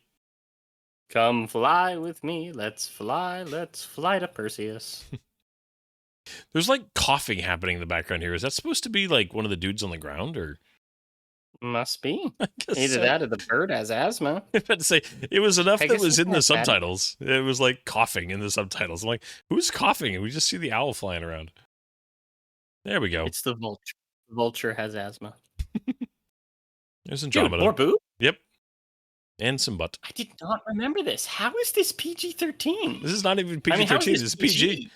Well, PG, I mean, genuinely meant different. I mean, you've seen gosh, there's nudity in like Disney films back in the day. With the Mermaid or whatever. They The Little Mermaid? no. There was like a live action. I know. Yeah, okay. My gosh. Uh, No, Sorry, it's just that one. it takes me off guard. Yeah. I was not expecting it. Well, it's so. I did not 'cause- associate. This is probably why I never saw this movie as a kid. Like, I Yeah. didn't see it till much later. But yeah, I mean, it's funny because there's no cursing. Obviously, it's very the language is all very stoic and Greek. At least how they imagine Greek speaking English, right? Okay, that sound was in the movie, right? Yeah, it was like a bird. Okay, I'm like, it sounded like my cat. Yeah. I'm like, But he's is like, Mascarpone in trouble? well, and even here, like, okay, so did he walk back to Joppa and he's like really tired, or did Pegasus drop him off and then he's hanging out in the wings, or what? The series of events that got him back here. Walked. Yeah. Oh, and then I think he walked in order to really show off how tough he is. I want to see her now, in Harry Potter, because I see her in that character more than anything else. What See, about okay. Hook. My first introduction to her was Hook. Yeah. But right there, he says release the Kraken with so little like release the Kraken. And then he's like sneaky, like I helped him up one more time. I gave him a little. See, he reached down from Mount Olympus and gave him a Red Bull. That's what it's in my head canon right there. Gave him a little bit of that secret stuff. It's that bottle from Space Jam. Yes. So here we have Poseidon again. He's got to let the Kraken out, and just looking confused underwater, as like he did in the beginning of the movie. But man, the comp shot where he's when they go back to underwater and he's over there like I don't know, operating the machinery to raise the gate. It's just like, hey, so like I said, I was watching this on my phone. I did not even notice him because it's so badly comped in there. You couldn't even really tell unless you're really looking for it. And I know that we're probably being hard on old movies, but they had forced perspective shots by now. Well, that's the thing is, like, I've seen movies made 20 years before this that did it better. Mm-hmm. And I love old movies, but this one is like I don't know if they took some shortcuts, if they ran out of money, or if they made some just wanted to push some boundaries that they couldn't do. But I know for a fact that some of these shots could have been done better. I'll say though, this actress is like physically perfect for this. Andromeda or there's the just mom? something about because Andromeda, because they have this whole thing. You look at the character of Andromeda; she's supposed to be the beautiful young virgin sacrifice princess of marriageable age. So you're thinking adulthood, because all those laws were in place by now. We're not watching something creepy, but she has the whole look. She's really pretty, but she has that cuteness to her. She's like the physically perfect princess, I would describe her as. Oh yeah, she's but also these rocks and stuff are all real. This isn't a set. This is actually like a really impressive physical location. It's called like the something arch, I want to say. Because it's got that cool arch. Was this shot in America somewhere, or was this over in the Middle East somewhere? No, it wasn't in America. It's definitely Mediterranean. I used to know this. Yeah, the way that he's comped in on that bottom right corner there. Oh no, look at him.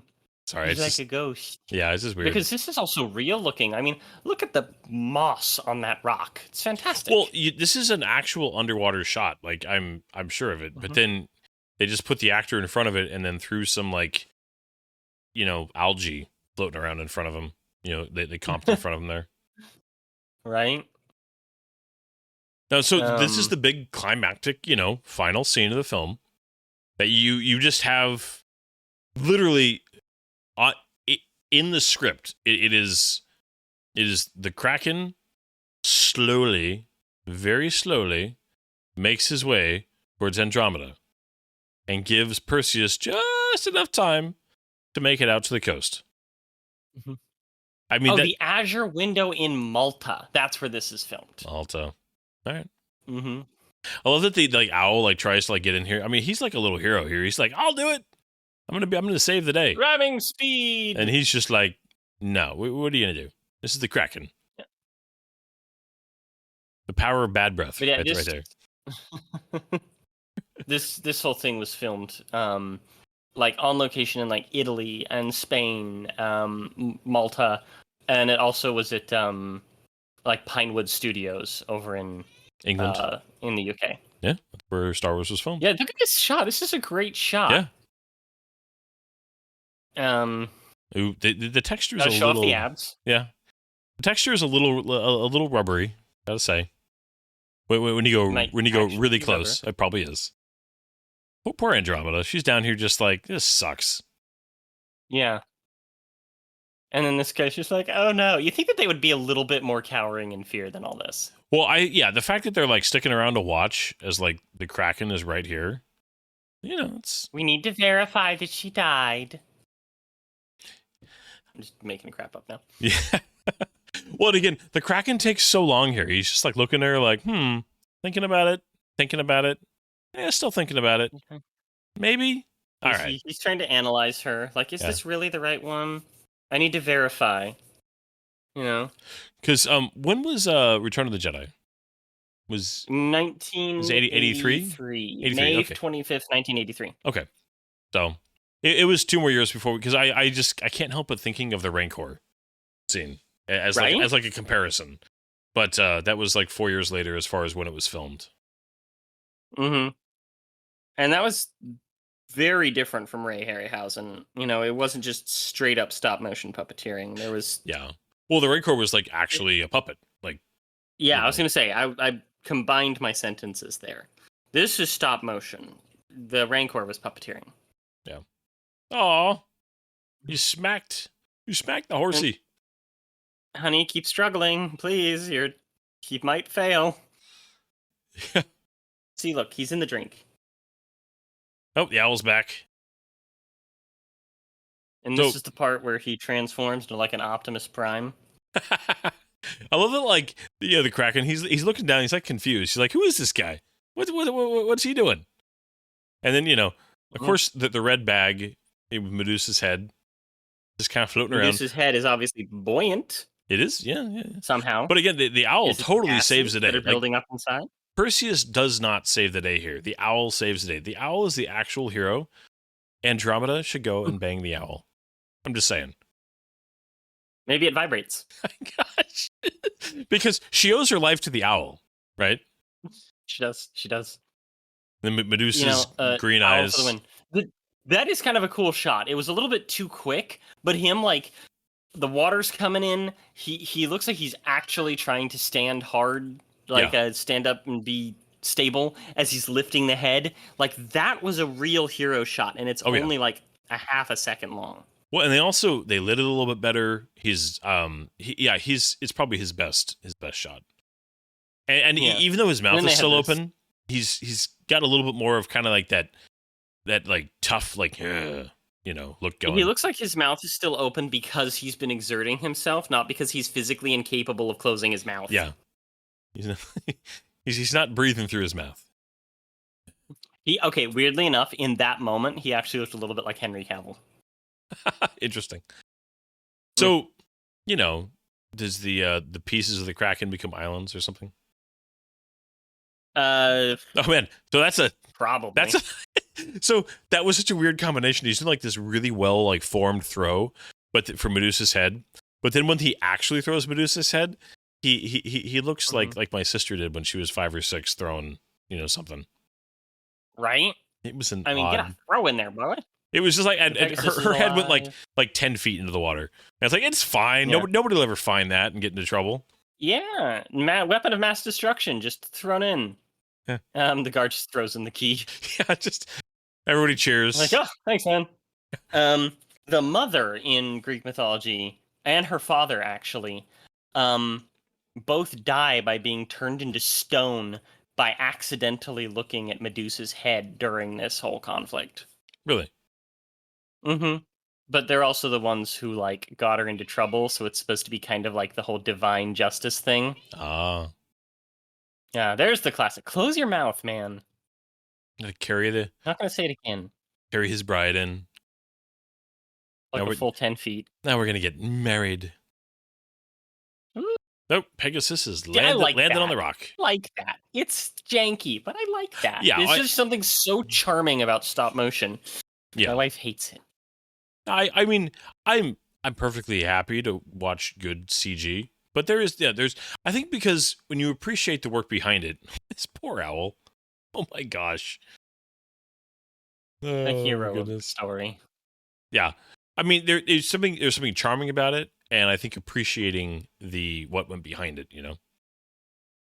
Zeus. Has triumphed.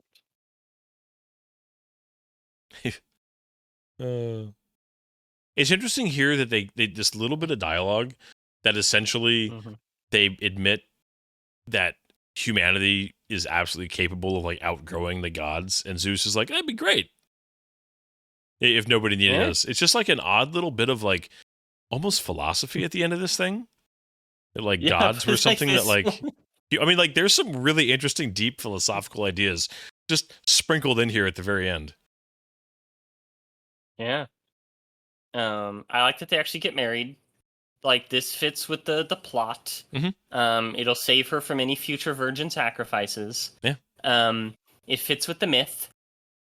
And they don't do it in the second one, and it's stupid.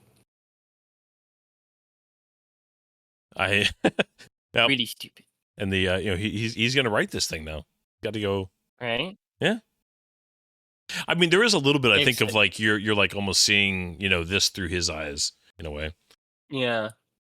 What was the thing's name again? Bobo? The owl? Yeah, I think so. Yeah. Get some, Perseus. Get some. Yep. We got the constellations. Mm-hmm. Now, I don't know constellations well enough to go. Are the little dots in these sketches like accurate to the actual stars that make up these constellations? I don't think totally. There seems like a lot. Yeah, it seems like there's a lot of them. Yeah, they're usually a little bit thin. I mean, as far as I know, like I know that the like Perseus constellation, I always remember it because it's really loose. There's only like 12. You definitely had to use some imagination.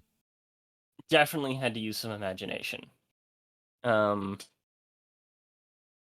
Yeah, so they added way more. Yeah, This ending would have been perfect because if it had been Orion Pictures making this thing, the stars could have then just spun around and made the O for Orion and been like, there we go. That's very true. Oh, it's trying to play Babylon 5 on me. You know what? Maybe I'll let it. It's trying to play Back to the Future for me. We've already done that movie. Right? But yeah, I like the way that the credits are split up here. The Immortals and the Mortals, and then they actually give credit to Ray Harryhausen's work here by the Mythologicals as themselves. Bubo. That was it, not Bobo.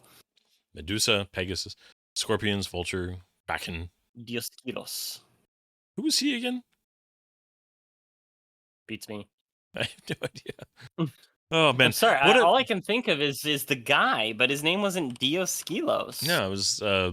Dioskilos. Oh, Dioskilos is the dog. Oh, that makes sense. It's gotta be the dog. It's gotta be, you're right. The only thing that... Dioskilos in Greek mythology does not exist. Dioskilos, the two-headed dog, is related to the underworld dog Cerberus, who appeared in 1981's film Clash of the Titans. The guard dog of Medusa. It is unknown why they didn't just use Cerberus and give him another head. So, Cerberus... See, now I want to ask, like, okay, so, like, why would you pick the name Cerberus for your pro-human organization in the Mass Effect universe? You're trying to call yourself a two-headed guard dog for humanity? You're guarding humanity? Three-headed guard of the underworld. They are those who live in the underworld and guard the secrets. They guard the wealth, the treasure of the dead. Maybe there's another reason. It just kind of sounds cool for one. Yeah. I think that's half the reason those Greek mythology names are chosen half the time is like, it just sounds cool. Yeah. I mean, how many things have Titan in the name because it's just a cool sounding word. It is, and it represents something big and scary. Mhm. Oh, but I mean, Cerberus's technical role wasn't to like guard the underworld; it was actually to like keep the dead from leaving. Hmm. So, I mean, maybe you could read into that a little bit.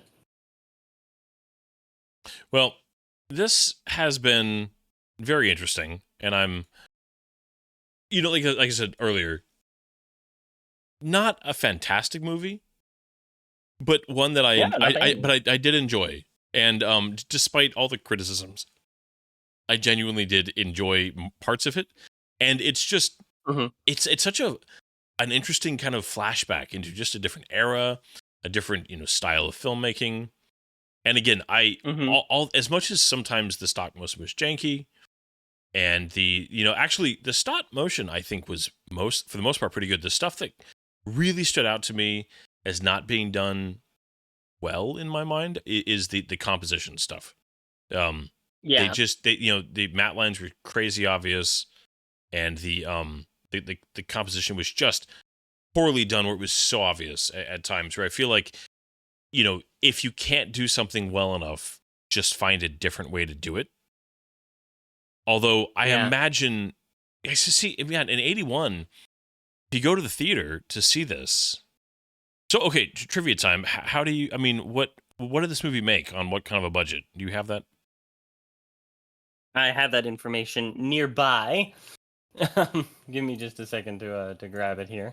Because I would imagine this would also be one of those films. I mean, I'm not sure how big the international film market was back in early 80s, but I can imagine this movie doing better internationally than in America. Yeah.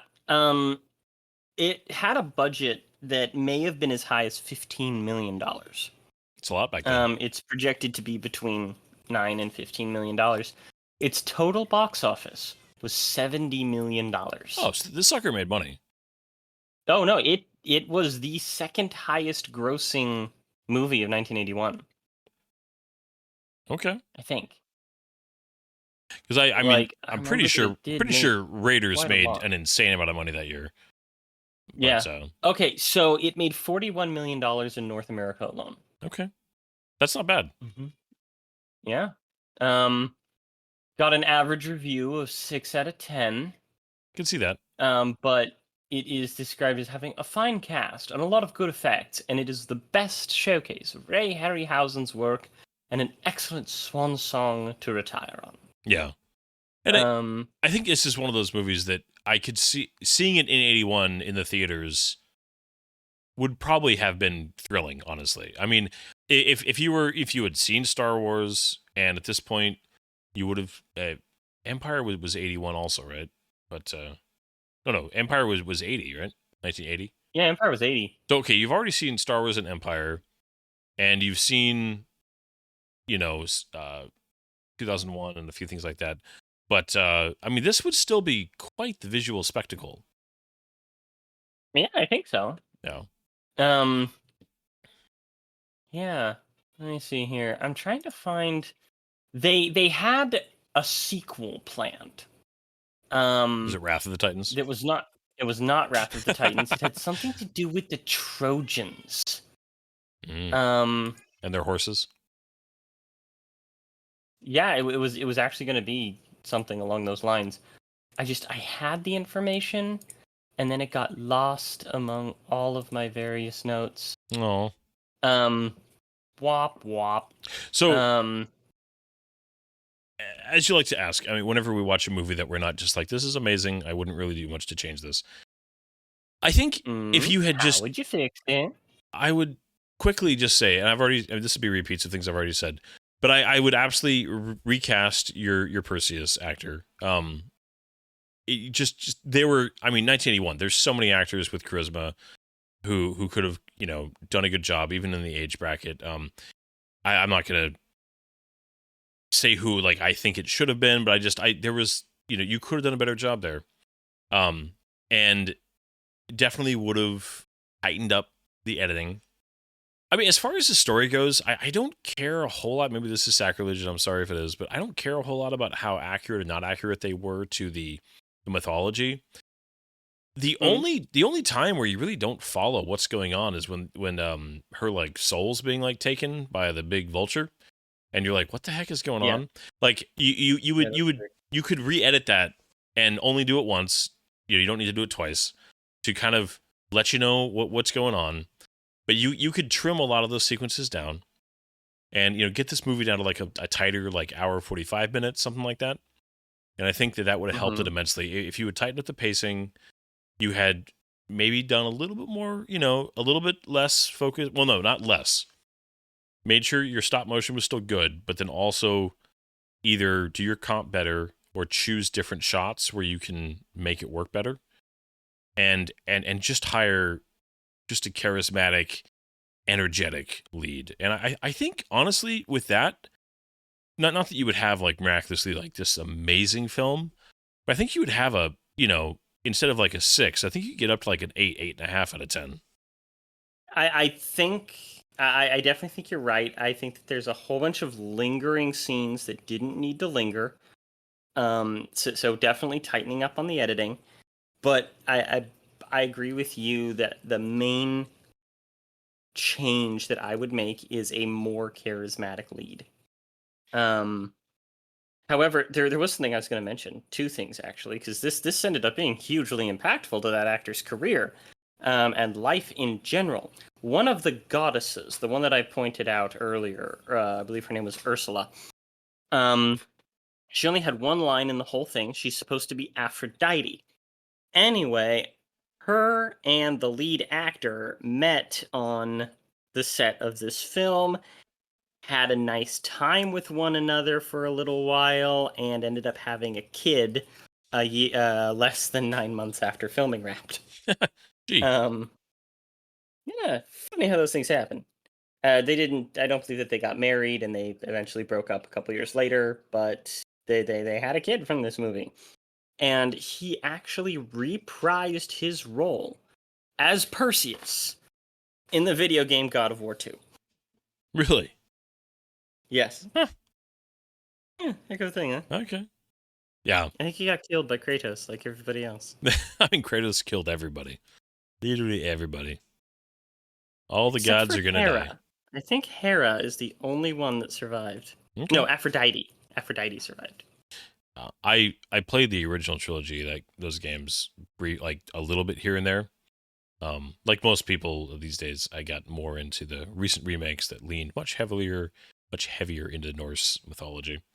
But yeah. No, they were never my style of game. I'm afraid I never cared for that type of hack and slash. But no, this was fun. I'm glad you suggested this. It's also most of the films we watch, are modern films, or at least post Star Wars movies that you can see, had ILM doing the work, had filmmakers who were very influenced. I mean, the influence of Star Wars cannot be overstated as far as both its influence in technology and just the style. We spoke about energy. That was also something that Star Wars interjected into, filmmaking in general, was just the speed of a movie, the pacing of a movie. You go back and watch Star Wars now, it seems slow, but for the time, it was just breakneck, the pacing of that movie. And the power of quippiness. Yes. Yes. But, going back and seeing movies that predate that, or at least, were not influenced by it, is interesting. And it's good context. And it's just the history of film. I always enjoy seeing, like, how did we get here? Because there's a lot of times where you go back and you watch an older film and you say, well, by today's standards, this is just full of cliches, or this is kind of slow, or it's like, no, this is where those cliches came from. This is the origin of these trends. And even if those trends have been done better or elaborated on or been mastered by other people, I personally find it really interesting to go back and see those.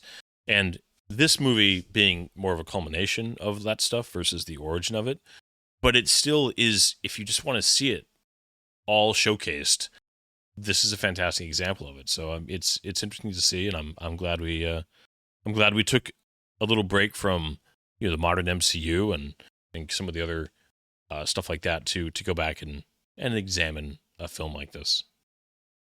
Of course, we're going to dive right back into those modern movies because when the MCU first started getting big, and all of these movie studios asked themselves, wait a minute, what properties do we have that we can expand out into something really cool and big, blockbuster to make us lots and lots of money and get on the current trend of 3D? They dredged up Clash of the Titans. Yeah, I remember the 3D conversions were happening to every movie for a while there after Avatar. It's horrible. Mm-hmm. Yeah. A couple of them did well with it. How to Train Your Dragon was really good. But for the most part, gimmick. Yeah. Now, I will say of this movie that it almost needs to be watched by any film lover and nerd in general, especially Greek mythology buffs. Because it's just, there's so much fun about it. There's so much interesting about it in the portrayals.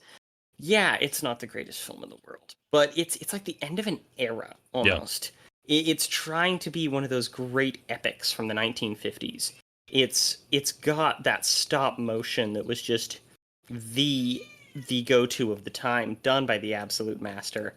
And you know, one of the final performances of Laurence Olivier, he was very sick during the filming of this.